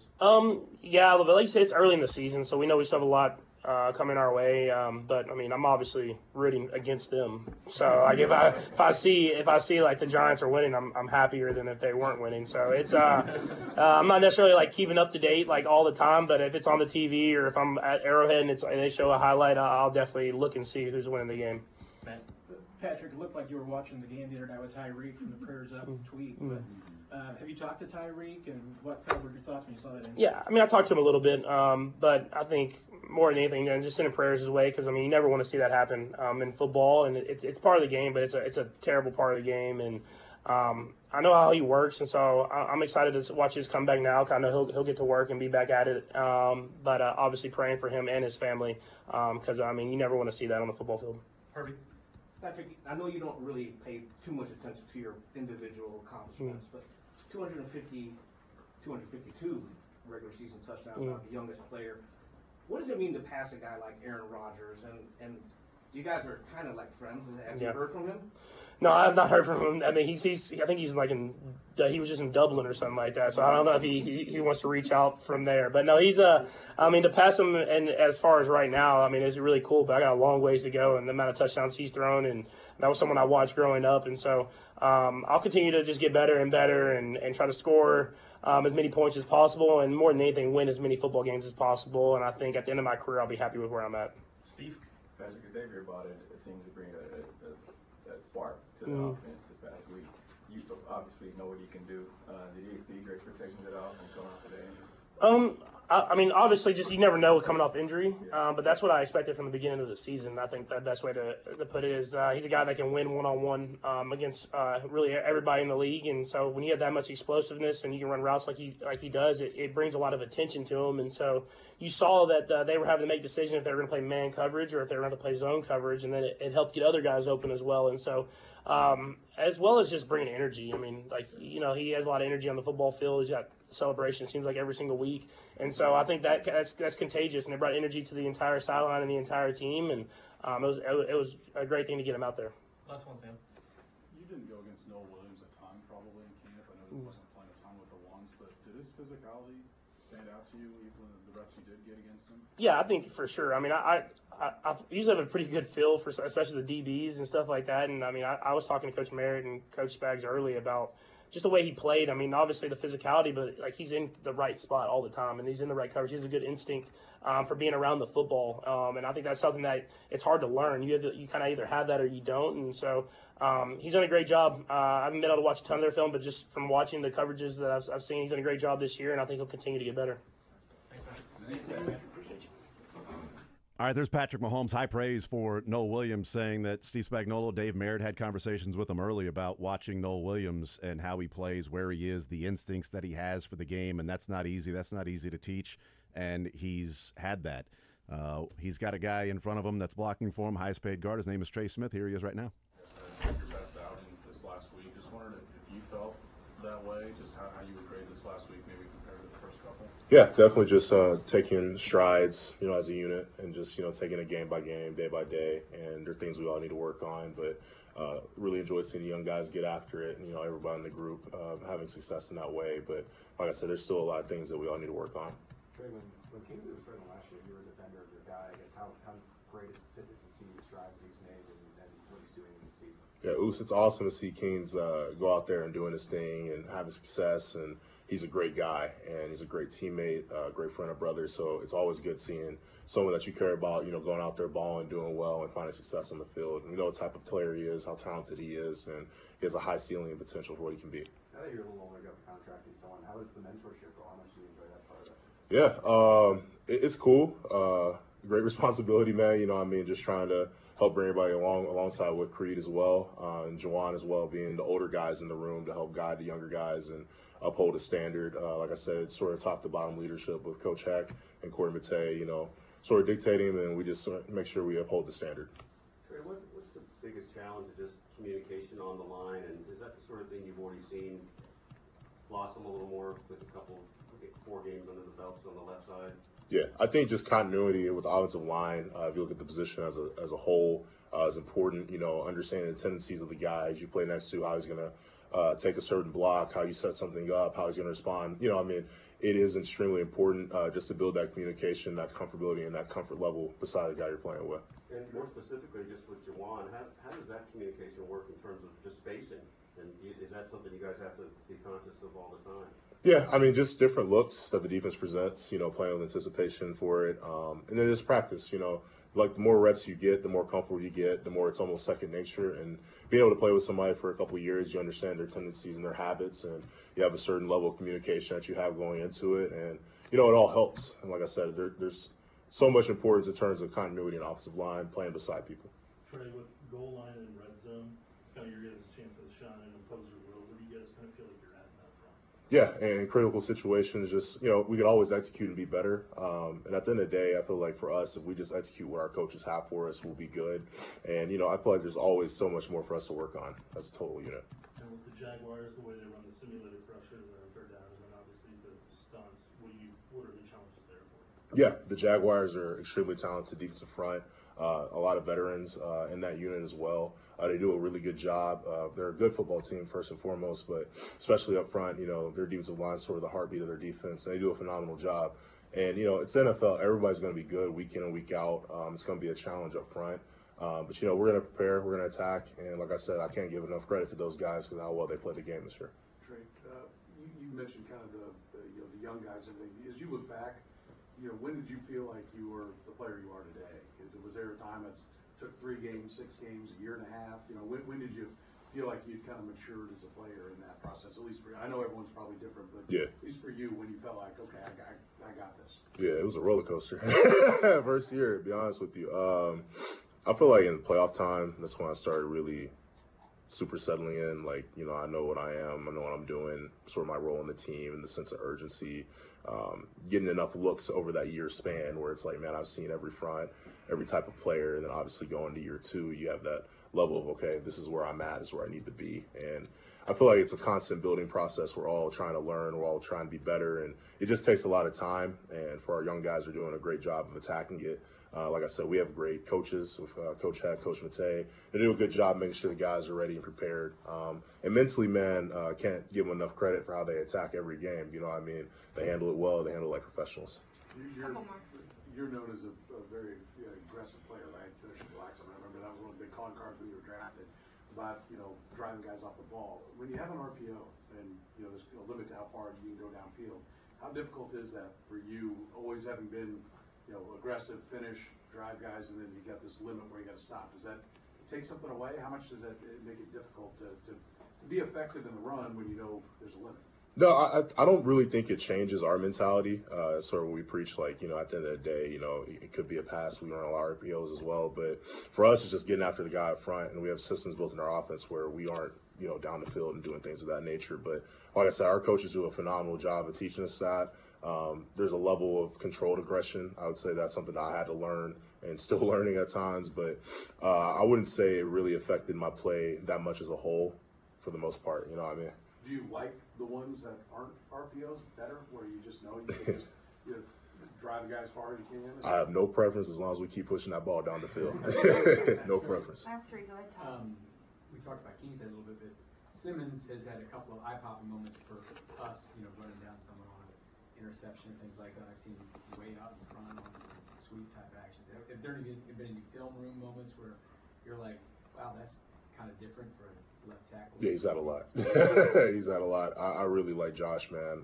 What he's done, the talent level that he has. For me, I think the sky's the limit for him, and it's really fun just being able to watch him and try to help him out in any facet of his game. And just be a resource for him, because that's how much I believe in him. And obviously with Kingsley as well, how talented he is. But it's fun. It's fun watching 71 get out there, man, and doing this thing. And there's a reason, he got drafted where he got drafted, and I think the sky's the limit for him. Trey, now that you've won a couple games, and you've got a long season to go, but now that you've won a couple games, is there something you can look back to for how you guys handled being 0-2 that allowed you guys to rebound the way you have the last couple weeks? Yeah, it's the NFL. It's a tough job. It's not easy. Everyone in this league is good, or they wouldn't be in this league. And you take it one game at a time. You take it one day at a time. You take it one play at a time. And you don't blink. You don't look too far ahead. You just stay focused in the present moment. And you just try to win each day, each rep as much as you can. And you just keep pushing it forward from there. Last one. Trey, the 2021 draft class, there's a lot of prominent players in this game coming up. Trevor, Travis Etienne. Can you specifically talk about your draft class here with the Chiefs and how you've grown guys like Nick Bolton and Creed and those guys? Yeah, it's cool to see those same guys and familiar faces. Quite a few of us still here. And, just having a good friendship and a good rapport with all your guys and seeing them succeed and knowing we all came in together at the time and still having the established level of success here.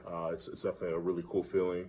I got drafted here. I was blessed, fortunate to be here and to still go to work with like Creed, you know what I mean? Seeing him playing beside him, that's awesome. We were in draft training together. Having a guy like Nick Bolton, I used to knock heads with him in Missouri, and having a guy like Noah Gray, who's a great tight end for our team, who does a lot of stuff and at times is underappreciated, but is a hell of a player. And not even including like Malik Herring and other people. I hope I'm not missing anybody else, but it's cool being able to still have those guys around and even reminisce back in the couple old years, getting a little bit older. Thank you, everybody. Yeah. Thank y'all.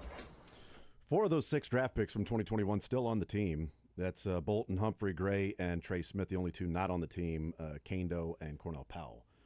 But the other 4, you had 6 draft picks in that, and 4 of them are still playing in 2025. Yeah, that's great.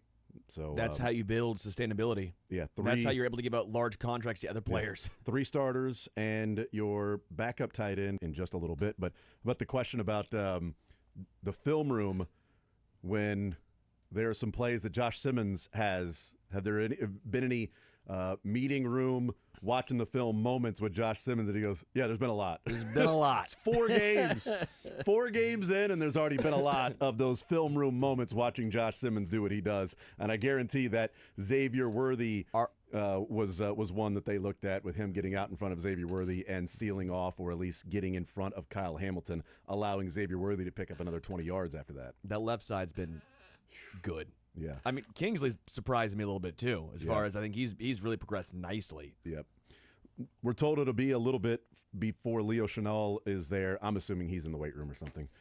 He's getting a few more reps. Just 1 more rep. Come on, 1 more set. I got 1 more set in me. Not quit now. But we're going to quit this segment, and I'm going to quit that. We're going to take a break. We'll come back. We'll hear from Leo Chenal next.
Still waiting on Leo Chanel to finish up in the weight room.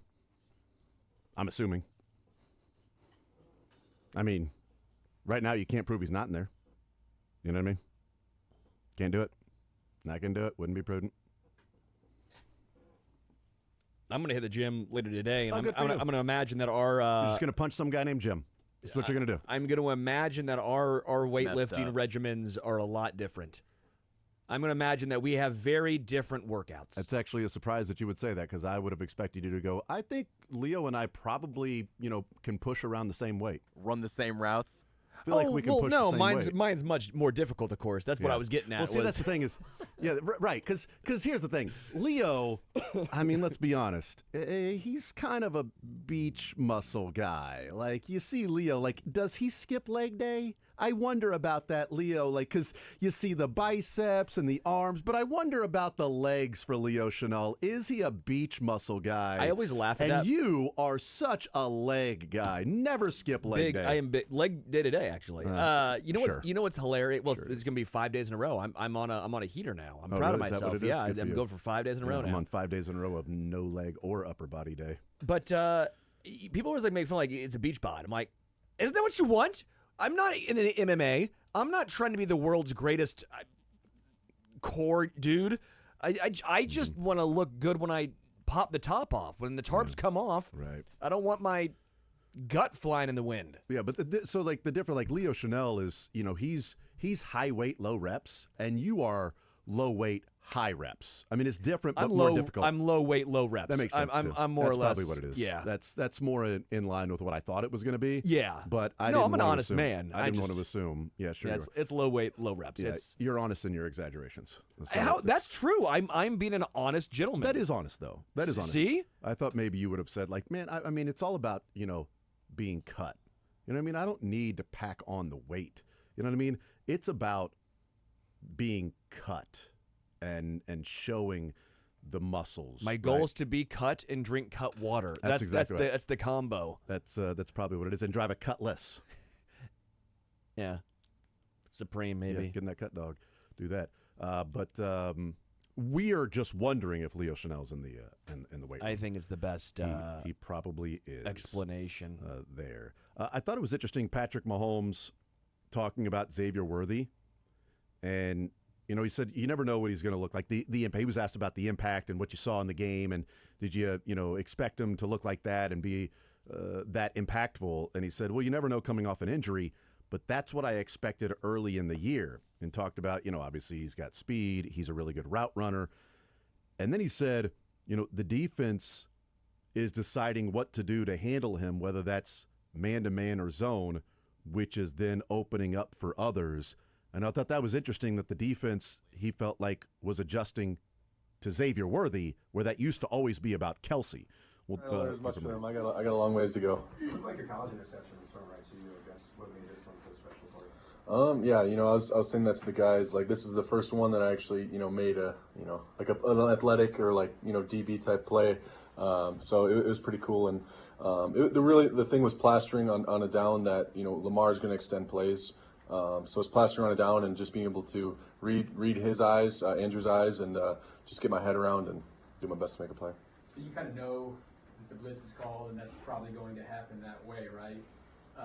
But how often you don't have to trail someone 25, 30 yards downfield very often in the season, right? Right. It's unique to those certain guys, especially Lamar, and that's something we were coaching. They were coaching us up all week on. You got to plaster no matter what. And Lamar threw it off his back foot, running backwards basically, and he was still able to get it in the vicinity. So, it's all of us I feel like we're detailed in on plastering. That was one of the plays that really got some emotion going for the team. And I've heard several players talk before the game, after the game, or not before or after the game, about there was really good emotion all game long, all sides.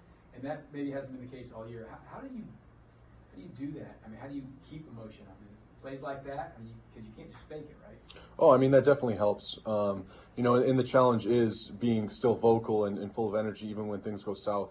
Like I said, I think that's the biggest thing. Even when things aren't going well, just having those guys that are willing to step up and be like, nah, we got this.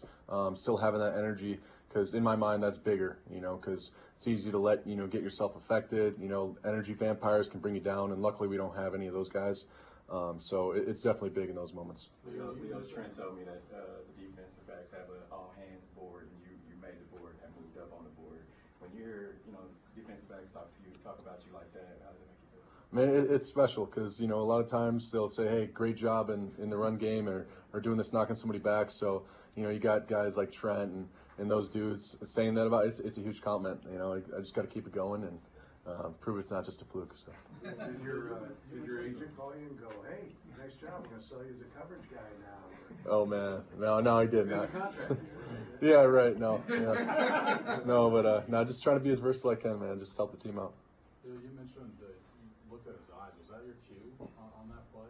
Yeah, and you just feel a guy, continue to run, and all of a sudden their eyes get big, and a lot of them try to do their hands last second, stuff like that. But for me, it was just like seeing the eyes and knowing, Lamar is gonna make a play out of nothing. So I was just trying to be ready.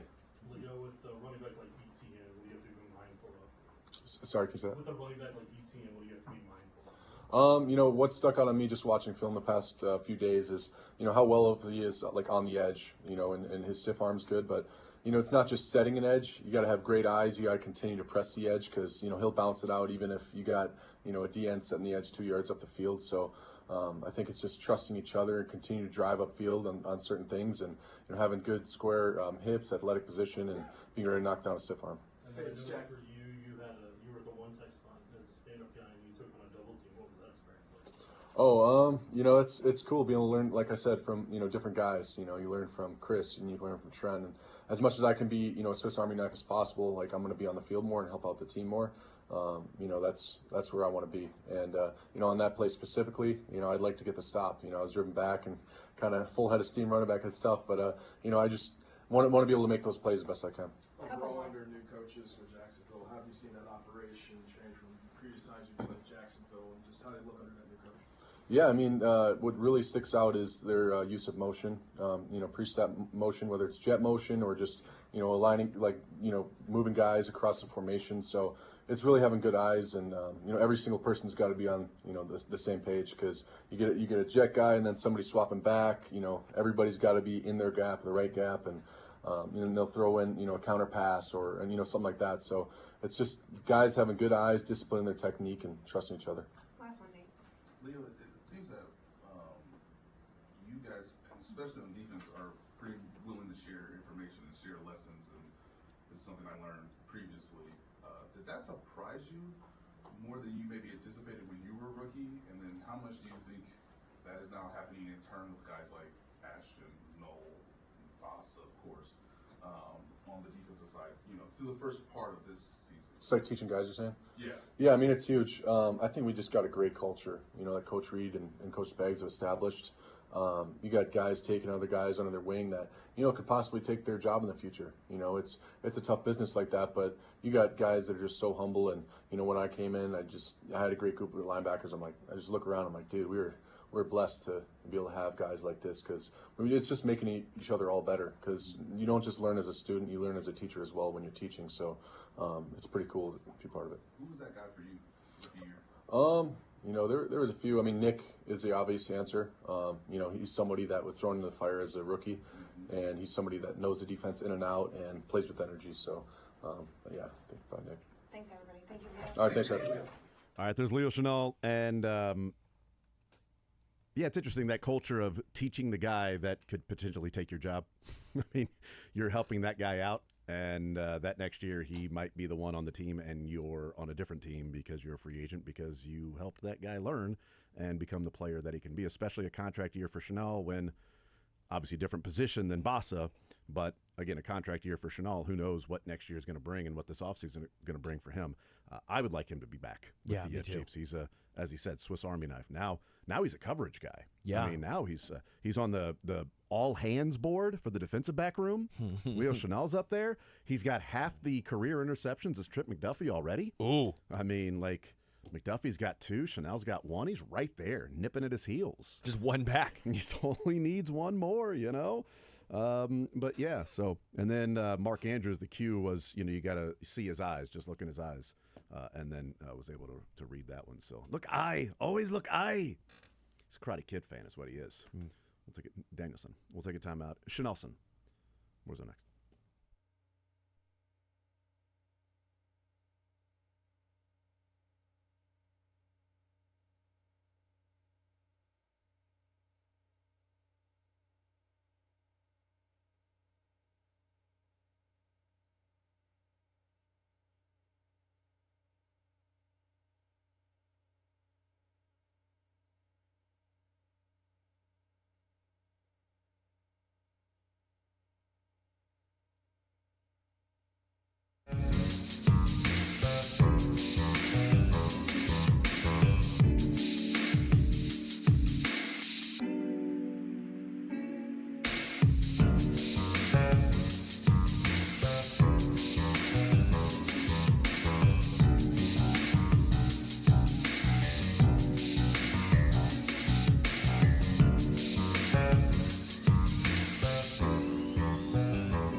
as in it. I mean, like demanding the football, right? Like wanting the football and not feeling happy unless you get the football. Michael, I want to play this clip real quick before you run somewhere. I don't know where you're running to. So I saw him get up. I'm like, no, just wait a second. I did Sterling. No. Did the Sterling thing there. Oh, the thing that I said. Yeah. So let's play this clip. Let's play first. Let's play clip number 3. This is Jeff Saturday, and A.J. Brown, and what's going on in Philadelphia. The tweet that he sent out after the game, and his clear frustration that's going on with his lack of yards numbers so far this year, while the Eagles are the reigning Super Bowl champions and 4-0, and the disagreements and the frustrations that's happening. Jeff Saturday weighed in on those issues that may come up with he and Peyton Manning, comparing that to what he's seeing with AJ and Jalen Hurts. I'm type A. I'm a leader. He's type A. He's a leader. We're going to cross ways, right? There's certain ways I want to do things, certain ways he wants to do things. So you're going to have those. But we both understood we cared about the betterment of our team over individual accolades. And that's what I always appreciated about him. And I knew he was coming from that spot. And I was as well. Now, we may not agree on how we got to get there, but we would have those conversations. And I felt like it's therapeutic, right? Like they need to be said. What I don't want to do is have to have every teammate go address it for the rest of the season or for the rest of the next 3 weeks as a distraction. I can deal with it with just him. A.J. Brown is an absolute monster. I think the frustration is, let's just go in house and have the conversation with Nick or Jalen or whoever, instead of letting everybody kind of come up with their own idea of why you're saying it. And I think that's where the difference in what we're seeing in Philadelphia with A.J. Brown, and by the way, who yesterday took full accountability and said, first off, that my frustrations boiled over. In fact, let's hear this clip from A.J. Brown just so we can hear him talk about that tweet that he sent out after the game was over that was cryptic about if you're not welcome, not listened to, quietly withdraw, don't make a scene, shrug your shoulders, and be on your way. That was the tweet that he put out there of a Bible verse. But here's A.J. Brown yesterday after leaving the locker room without talking to the media and then tweeting that out. Sunday after the game, I let my frustrations boil over. I didn't speak to the media. I had a chance to correct my frustrations, and I continued to let it boil over. That's on me. I take full accountability on that. My message on Twitter wasn't directed at anyone in the building. Not my coaches, not my quarterback, my GM, nobody. Like I said, I take full accountability. I have open communication with all my coaches and with my quarterback as well. Me and my coaches, KP, Nick, we discuss weekly about trying to get this thing on the same page. So, yeah, there you go. So the question I would have, though, is as we look at what Jeff Saturday was talking about with Peyton Manning and the emotions we see on the sideline with Andy Reid and Travis Kelce. Sure. Are the emotions on the sideline with Andy Reid, Travis Kelce, because Travis Kelce is demanding the football? Or they're not playing well overall, headbutting Jawan Taylor, get it together, I'm tired of this bleep. Whereas it's pretty specific that A.J. Brown's frustrations are he's not getting the ball. He's not putting up numbers. While his team is winning, they're 4-0, but his numbers are not getting to where they need to be. He's not getting the ball, and his frustrations about that are boiling over, as opposed to Peyton Manning and Jeff Saturday had disagreements about what's the betterment for the team, unless A.J. Brown is claiming, yeah, but the more I get the ball, the better offense we are, which, I will listen to that argument. He went on, and there was another clip of him talking about that along the lines of, it's not that I just want the ball to have the ball. It's because getting me the ball gets the offense going, especially when we're stagnant. And he's a great receiver. And I agree. When you go two catches on 9 targets for 7 yards. Well, they're trying to get you the ball at that point. Is it on you that you're not getting open? Well, it's is it a way you're being used? It's a new OC, and so the tweet's bad. Letting it boil over and then go into Twitter is I think soft. Mm-hmm.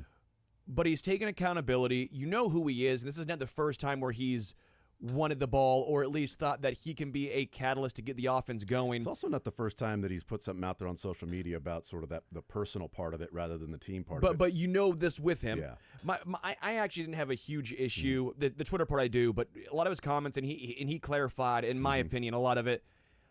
I know they're 4-0. I know they've scored 30 points in back-to-back games, but the offense has still been a struggle for the Eagles. It has been very frustrating and prodding and slow, and Saquon's not getting going.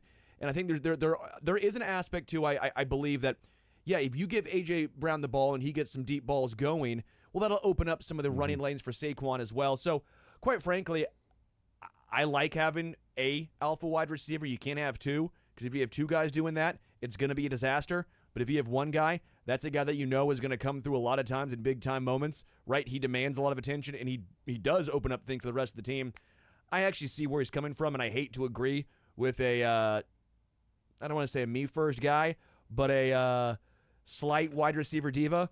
But I do understand at least expectations are Super Bowl for the Eagles. Yeah. The offense has struggled overall. And then if you say he's not getting the ball and the offense is struggling, that's a correlation, causation, or whatever you want to call it. It might be that. But you would have to be there in Philadelphia or in the film room or whatever to look at the 9 targets and only 2 receptions. Like, what happened with that? Is that on Jalen Hurts? Is it on bad play calls? Is A.J. Brown not gaining separation? Is his frustration boiling over because maybe his own inability right now for whatever reason to gain separation, to get open? Because even his catches against the Chiefs were contested catches, and you say he was good against the Rams, and that's it. Yeah, the thing about contested catches are the fact that they have to be contested because you're being guarded closely by somebody. But that popped into my head when Andy Reid said, the guys know that there's only one ball out there. Yeah, and when Rashee Rice comes back 2 games from now, there's more mouths to feed and only one football. And he said, as long as you don't get that hungry thing, and I think this is sort of what he's talking about. As long as you don't get into the mindset of, we're winning, we're successful, but I'm not getting mine, so I might now be a distraction to the team. We'll take a timeout. We'll come back. More Zone next.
We'll play some sports or leisure coming up at 1 o'clock, 913-381-810, playing for Johnny's Tavern.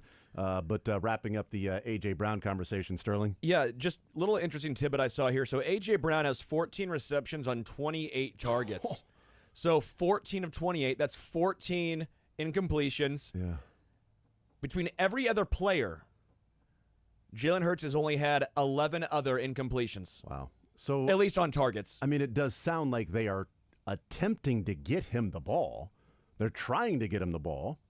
So maybe that's where frustrations with Jalen Hurts, the offensive coordinator.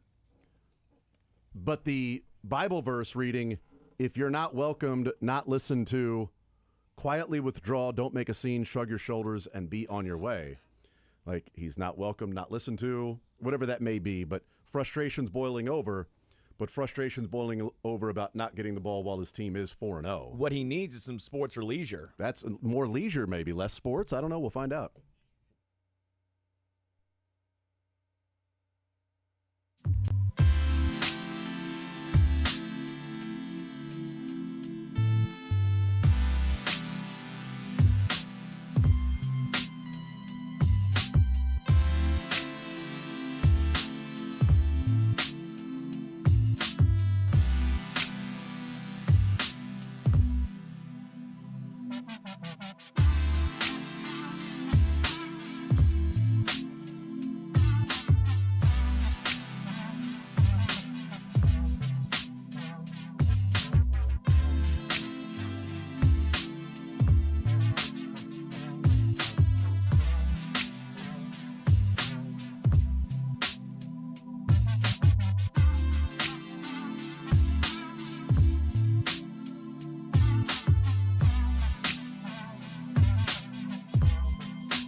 thinking, and it's. If I was thinking, It I would is have thought crazy how something with a lot of holds can still hold. That's water. absolutely true. That's true. All right, on to the sports side. 2015 postseason for the Rawls and NFL. Let's do NFL. All right. This is a fun one. This may be easy because we've said it a number of times this week. But let's see. Jackson Dart led his team on a long scoring drive to start the game against the Chargers in his first NFL start. Who was the last quarterback to lead his team on an 80-plus yard touchdown drive in their first drive of their first ever career start? Oh, boy. 80-plus yard touchdown drive, first drive of their first ever career start. Is this NFL or Chiefs only? NFL. First career start. First ever career start, first drive, 80-plus yard touchdown drive. Jackson Dart, and then this man, most recently before Jackson Dart.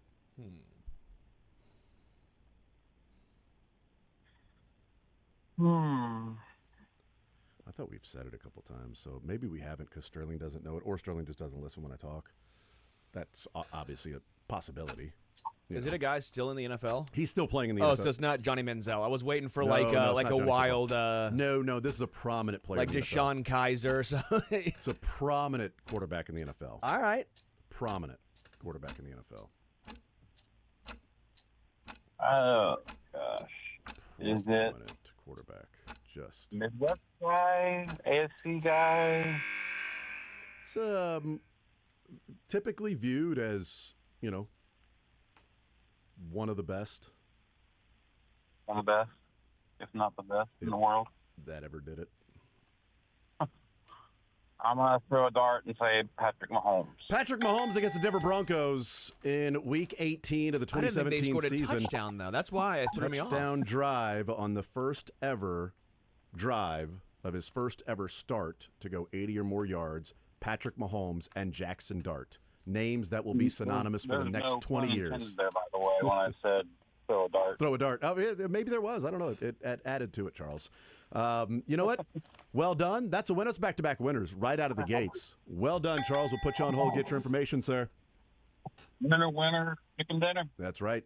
Or you can have a cheeseburger or pizza, whatever you feel Wings. like having at Just beer, I those mean- Wilson Wings, Espinachos. It's up to you, man. You got $25 to play with. Johnny's is your oyster. That's right. And I don't know that they have oysters, but if they No. did, you could have those too. And I bet they'd be you know? good. I bet they would.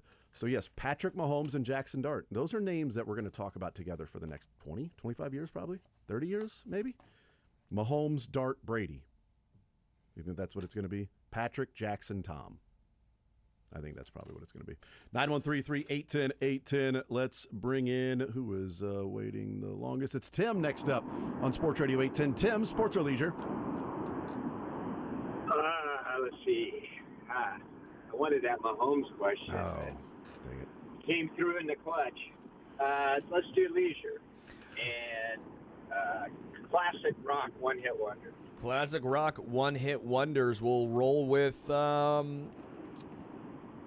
little Mississippi Queen. Do-do-do-do.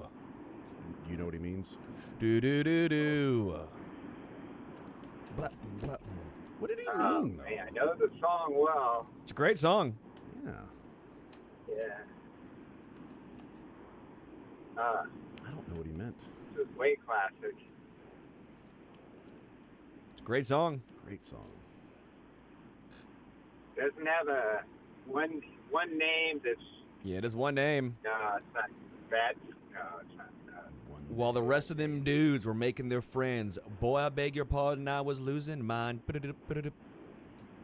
You know she was a dancer. Was she? She moved better on wine. Oh, wow. Interesting. Okay. Dang. After I got smoked on Pat Travers a couple of weeks ago, I should have just gone to a different category. Mississippi Good Lord. Queen, if you know what I mean. Mississippi Queen, she taught me everything. I know the song. I just have no idea who sang it. That's why it's classic rock one-hit wonders. No clue for me. The lady asked me if I'd be her man, and you know I told her, I'll do what I can. Yeah, well, that makes sense. It rhymes, so. I'll keep her looking pretty. Buyer dresses that shine.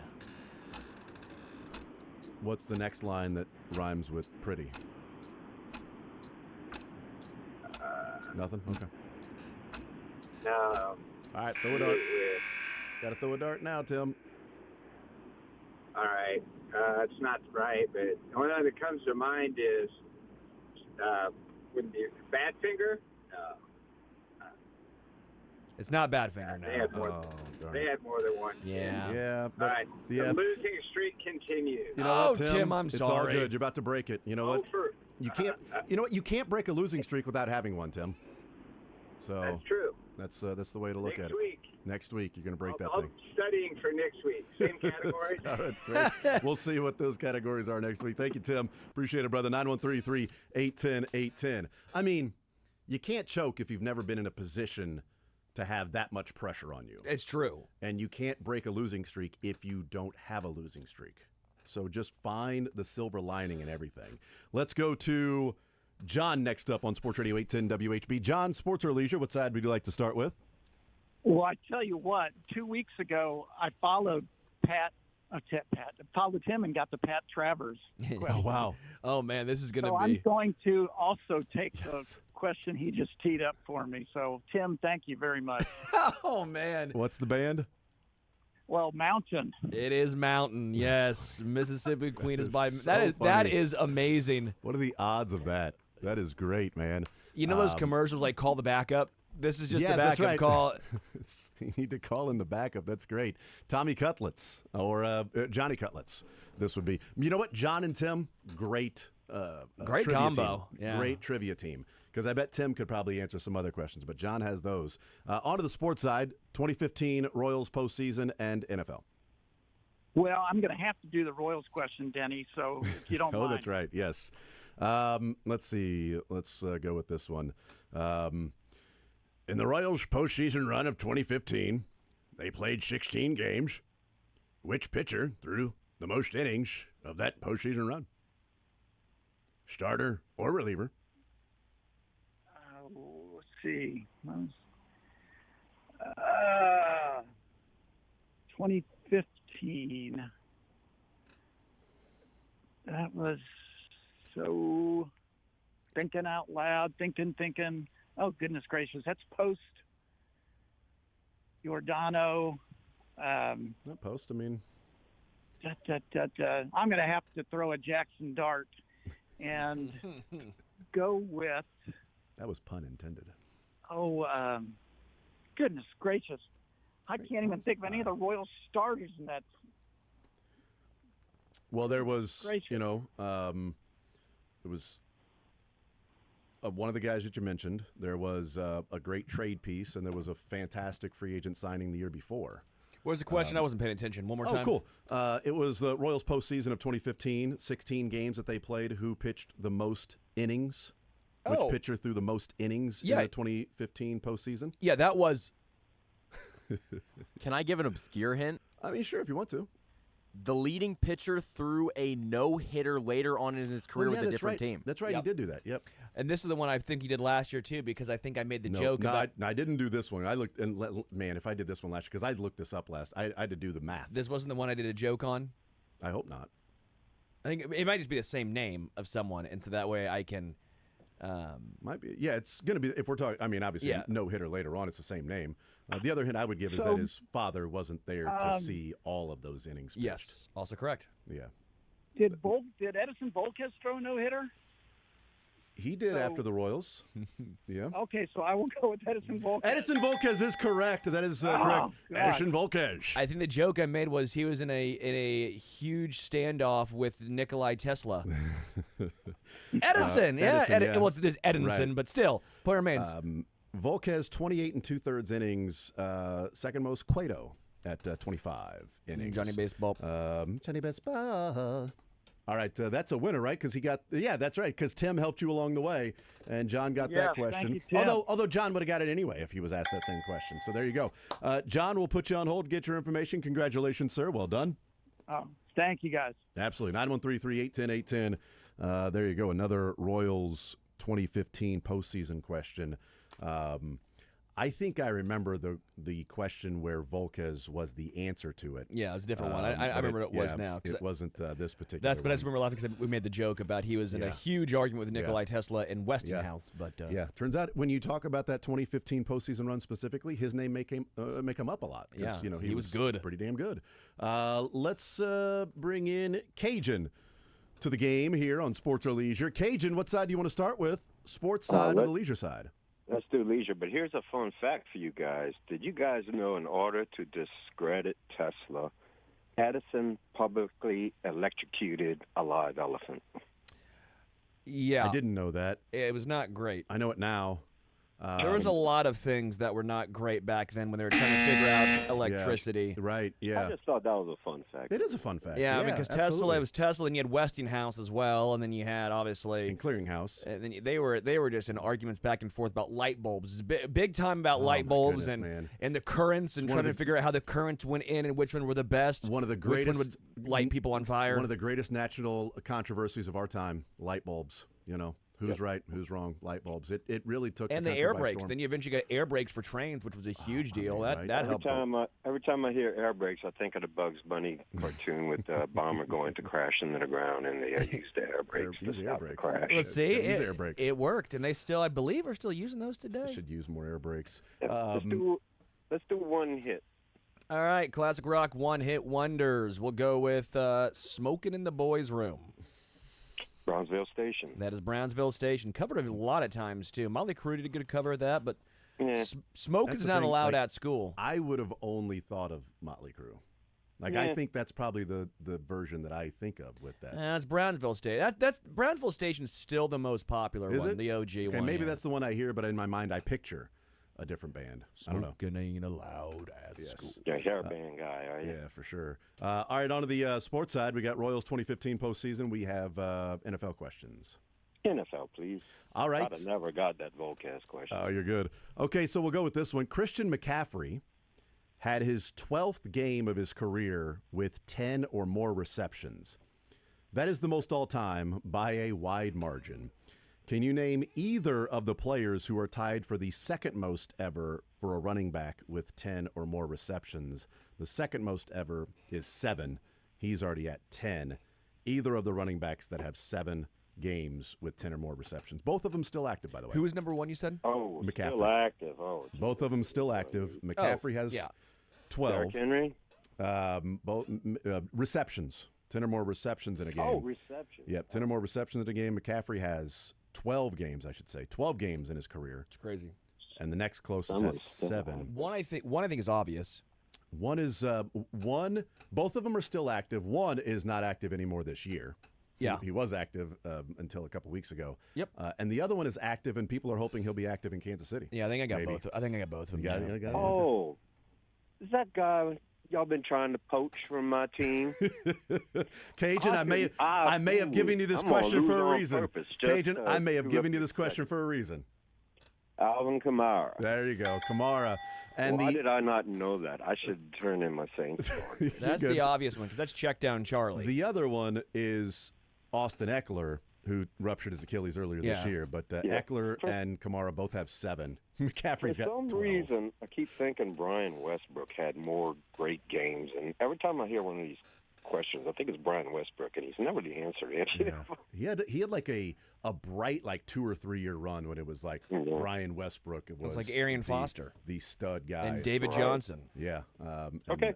There you go, Cajun. Well done. Nice job. Congratulations. Thank you, sir. Absolutely. 913-381-0810, and hopefully they do steal that guy from your team. Yeah, I hope they do. Quite frankly, yeah. I'm sorry to you, but Alvin Kamara would be fun. Not even trade for him, go and steal him. Because if you steal it, you don't have to give anything up. It's like a hazing prank, right? Potentially your freedom, but that's why you're stealing it is because you can't afford it, right? Typically, or you've got an issue, you've got a problem. Kleptomaniac. You might be giving up your freedom when you steal it, but you don't have to give anything up. So, therefore, stealing Alvin Kamara would be the best route for the Chiefs because then they wouldn't have to give up anything. I think Goodell would go for it, too. I think Goodell would be like, that's okay. Well, yes, because of Taylor Swift. That's obvious. We'll take a timeout. We'll come back. We'll continue playing some sports or leisure. 913-381-0810 is the phone number. Load them up, first in, first on, playing for Johnny's Tavern. $25 to Johnny's Tavern we give away with the winners of Sports or Leisure, the best sports bar, 10 locations, including Lawrence and Topeka. More Zone next.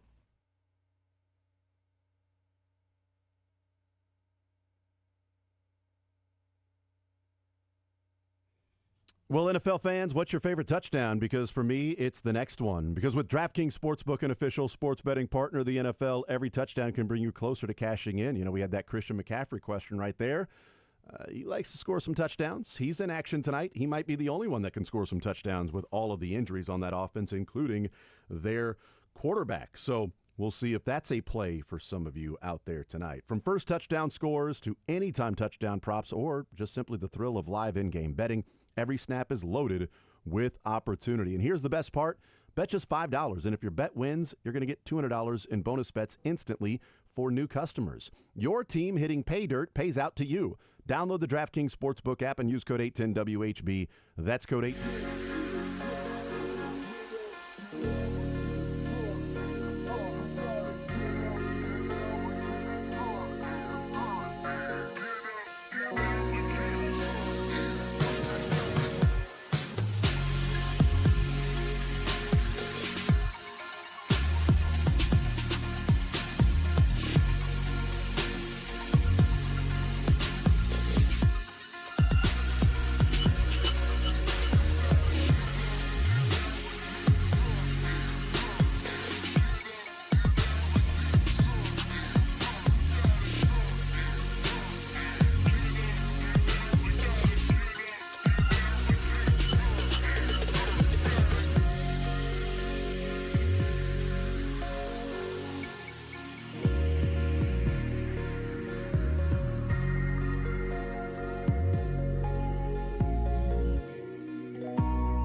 segments to go. Sports or leisure, we're playing on a Thursday. $25 to Johnny's Tavern we give away if you get a sports question and a leisure question right in sports or leisure. About a half hour from now, when the first of the triple header game threes in the wild card round get underway. Detroit at Cleveland, 2 o'clock on ABC, 2:08 actually, and then Padres, Cubs, 4:08, and Red Sox, Yankees wrapping things up tonight, which makes Sterling pumped that it's Yankees, Red Sox tonight. 913-381-0810 is the phone number. Resetting the categories on the sports side, Royals 2015 postseason, and also general NFL questions. Leisure side, Sterling, resetting the categories. Classic rock, one-hit wonders, riddles, and sports nicknames. All right, there you go. 913-381-0810 to the phone lines we go when we bring in Austin next up on Sports Radio 810 WHB. Austin, sports or leisure, what side would you like to start with? We'll go NFL. All right, NFL for you. Let's go with this one. Puka Nacua with a huge game this past weekend, the 6th of his career in which he had at least 150 yards receiving, including the playoffs. That is the third most for any player in their first 3 seasons. Can you name either of the other two with more? He's got 6. The next two have 8 and more, 7. 150 yards? 150 yards, 6 or more in their first 3 years. The leader has 8. And the second most is 7.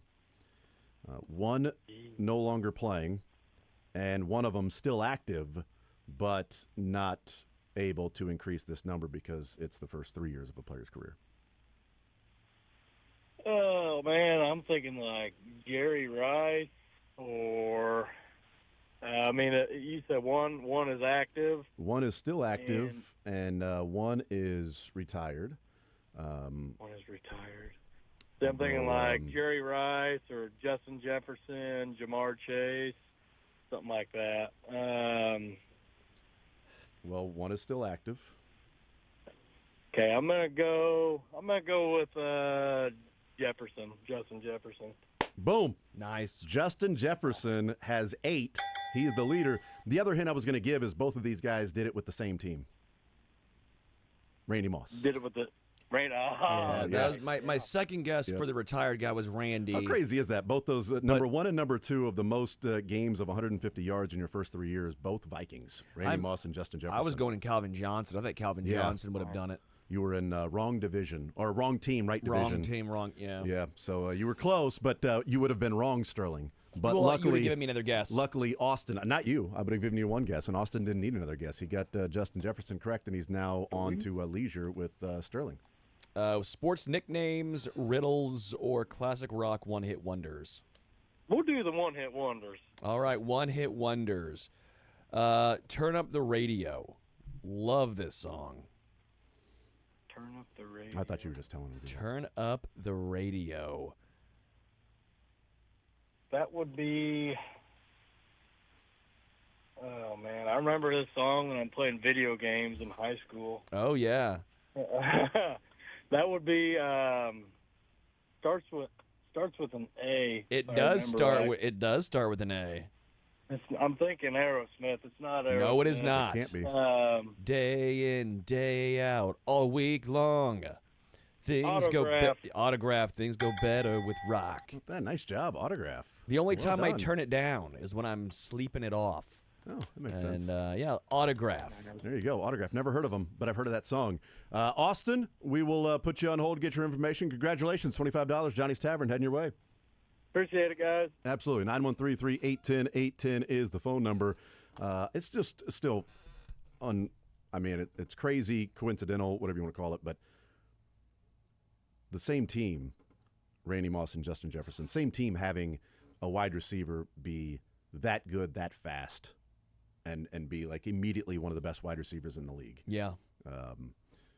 But those guys are both high draft picks, while Puka Nacua was, a 5th rounder? Also true. Matt Derrick is not happy he's not here right now. He said he needs to be here for one-hit wonders. Oh, yeah. I bet he would enjoy the one-hit wonders.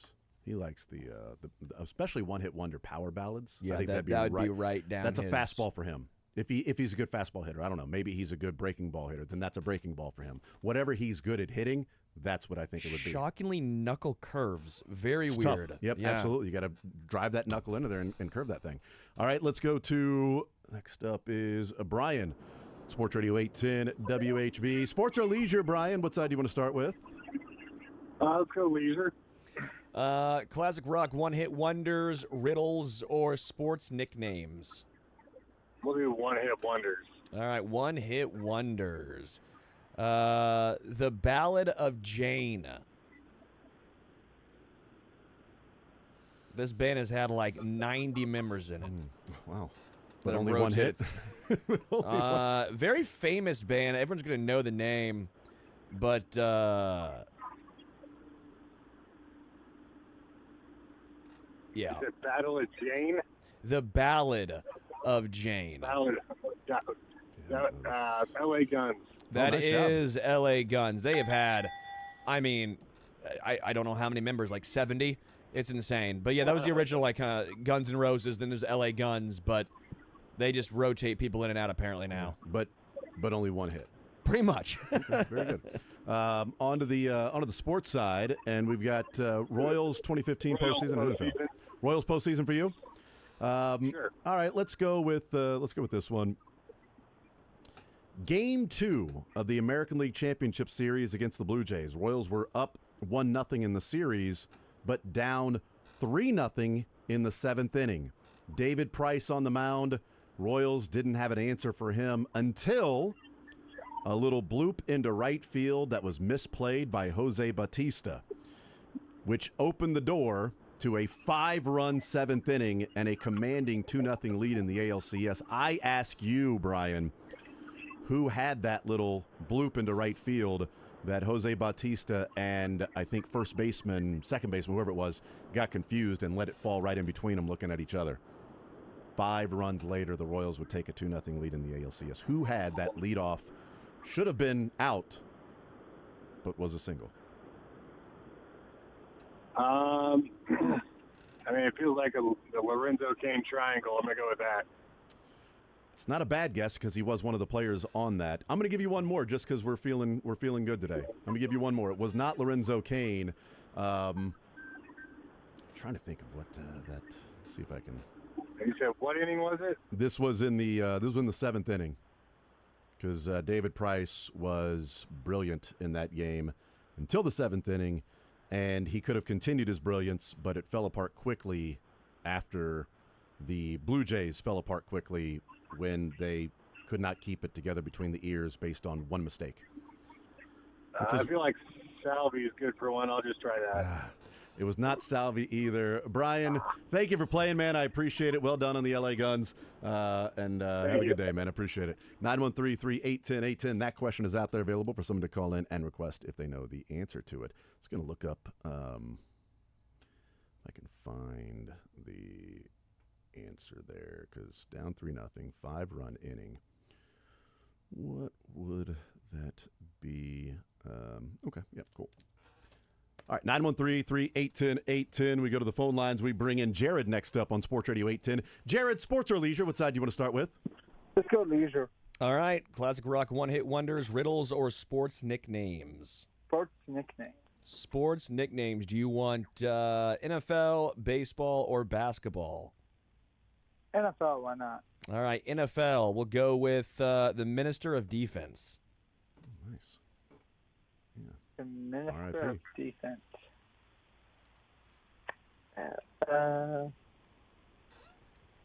R.I.P. Trying to think. Shockingly, it's a moniker because he's also one of the best defensive players of all time. Would that be the Fridge? No, it was not the Fridge. One more guess. Throw a dart. Lawrence Taylor, why not? Was not him either. Closer, but yeah. Jared, thank you for playing, man. 913-381-0810. We go to Shane next up on Sports Radio 810 WHB. Shane, sports or leisure? What side do you want to start with?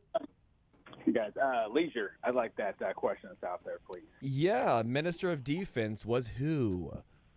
Well, name that first popped in my head was former Eagle, former Packer, Reggie White. Is that Yes, correct? sir. That is correct. On to the sports Nailed side. it. 2015 postseason and NFL. We do have a question out there about the 2015 postseason and some plenty of fresh NFL questions too, and fresh postseason questions. Yeah, well, I'll leave that other one out there. I don't want to take two. Okay. Although I know that one too, but I'll leave that for somebody else. How about another 2015 Royals? Okay. Let's go with this one. This one may be a little more difficult, but let's have some fun. In the famous 8th inning of Game 4 against the Astros, one player reached base twice in that inning. It's a player that got on base twice in that inning, in the 8th inning, because, you know. So you're talking about the ALDS. ALDS, yep, ALDS. 8th inning of Game 4 versus the Astros, ALDS. The crazy comeback in the 8th, down 6-2, leaving the inning up 7-6. One player reached base twice. A hit and a walk. I remember watching that game. It was like a day game, wasn't it? It was an afternoon game, yes. It was. You said it was in, what inning was that? That was in the 8th inning. That was that awesome 8th inning when they batted around, and the misplay by Correa on the ground ball, the Drew Butera 10-pitch walk when it was tied 6-6 with, and then Gordo hit the ground ball that scored the 7th run after the 10-pitch Drew Butera walk. But one player in that lineup got on base twice in that inning. Who would that have been? I'll give you a hint. He's one of the more forgotten guys in that lineup. Starter, everyday player, but not really talked about much with that postseason run. Oh, well, okay, when you say that, obviously I'm not going to rule out, obviously, Salvi, Lorenzo, Hosmer, Stakas, but I'm thinking of, when you said that, I'm thinking of the other guy played DH or first base. Was it him, maybe? Was it? I'm popped in my head. Is it Kendrys Morales, maybe? I don't know. I'm not. That's. It was not Kendrys Morales. It was not Kendrys Morales. But thank you for playing, Shane. I appreciate it, brother. 913-381-1010. We need to take a break. So I couldn't keep going with hints. Sorry. But we'll take a break. We'll come back. That question is out. We have 2 postseason questions out there. If you're on hold, wait on hold. We'll get you in. 913-381-1010. One more segment of Sports or Leisure next.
All right, we'll continue right here on Sports Radio 810 WHB. Jason Anderson with you. One more segment here of Sports or Leisure, 913-3810-810, $25 to Johnny's Tavern.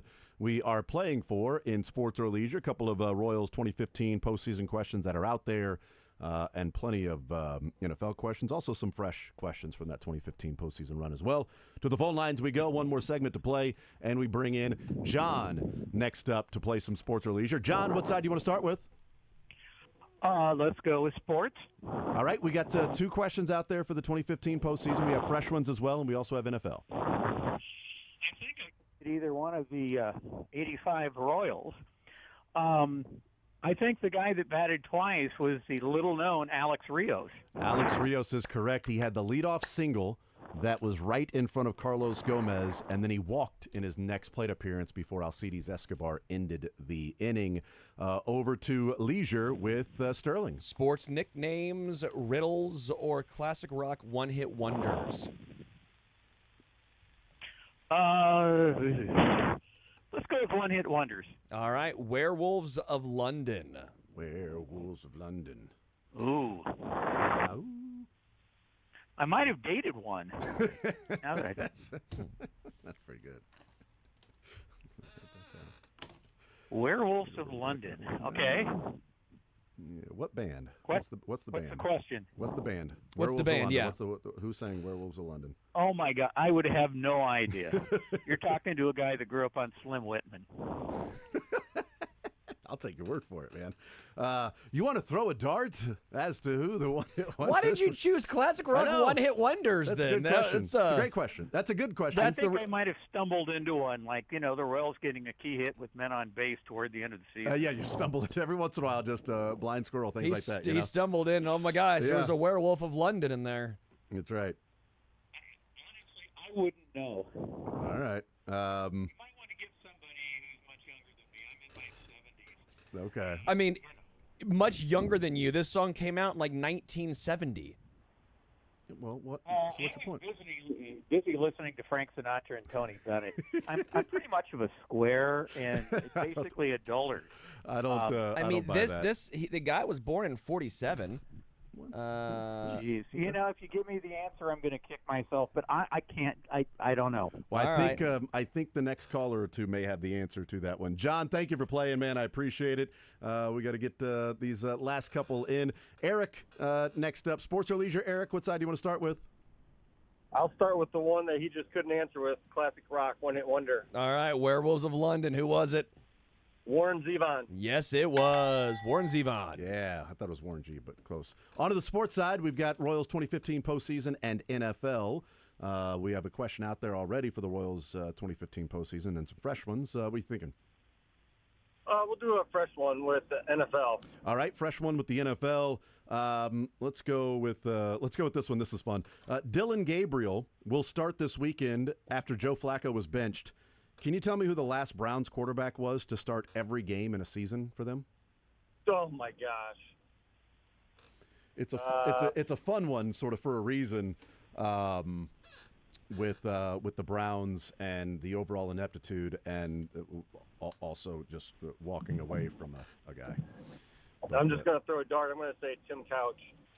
Tim Couch is incorrect. Eric, thank you for playing, man. Last one, we bring in Ty. Sports or Leisure, Ty, what side do you want to start with? How about a one-hit wonder? All right, we will go with Surfing Bird. Surf. Everybody's heard about the bird. Bird. I bird is the bird. Surfing Bird. Yeah. By the way, I know Surfing with the Alien, Joe Satriani. That's a great song. That album kicks so much ass. I almost want to give you it just for. Is that a one-hit wonder, or is that a great out? Like, would that be the category of the? It kind of is, but he's a very famous guitarist.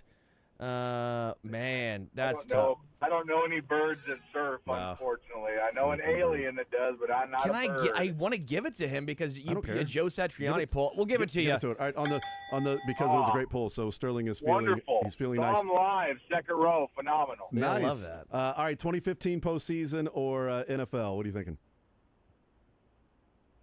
I'll do the 2015, a new one. Okay, let's go with this one. In 2015, there were only 4 players to make a start for the Royals in the entire postseason. Who are they? 4 pitchers started a game in that 2015 postseason run. Who are the 4 pitchers that started at least one game? Okay, you got to go. Duffy? No, he did not start a game in that postseason. Oh man, Ty, thank you for playing. We're out of time, so we gotta go here. But the questions we did not get answers to. That quarterback question for the Cleveland Browns, Baker Mayfield. Baker was the last one to start a full season for the Browns, and now he's with the Bucs because, it's the Browns. The last one is a guy they moved away from. Let's see. The one who hit the little blooper into right field that Jose Bautista misplayed in Game 2 of the ALCS 7th inning, down 3-0. It was Ben Zobrist that got that inning started. 4 players to make a start for the Royals in the 2015 postseason. Do you know them? 2014 or 15? 2015 specifically. Johnny Cueto, Edinson Volquez. I'm trying to think. Did Danny Duffy get a start? No, his guess was Duffy. Oh, I was sorry. I was looking stuff up. There's another main one that got multiple super starts. Tall. Oh, Chris Young. Chris Young got 1. Chris Young had 1. Why am I blanking now? Oh, it's Ace. Come on. Oh, Yordano Ventura. Yeah. Well, I was trying to think of when did he pass away. I was like, what he year was on that? World Series team? Cueto, Volquez, Ace, and Chris Young were the ones that got a start in the 2015 postseason run. So there you go. Chris Young, a World Series start too. So there you go. Any questions you did not get answers to? Yes, but we're going to use it for next week. Take that, people that are now mad at Sterling. I'm giving for them not the surfing giving bird. The answer. Now you got to Google it.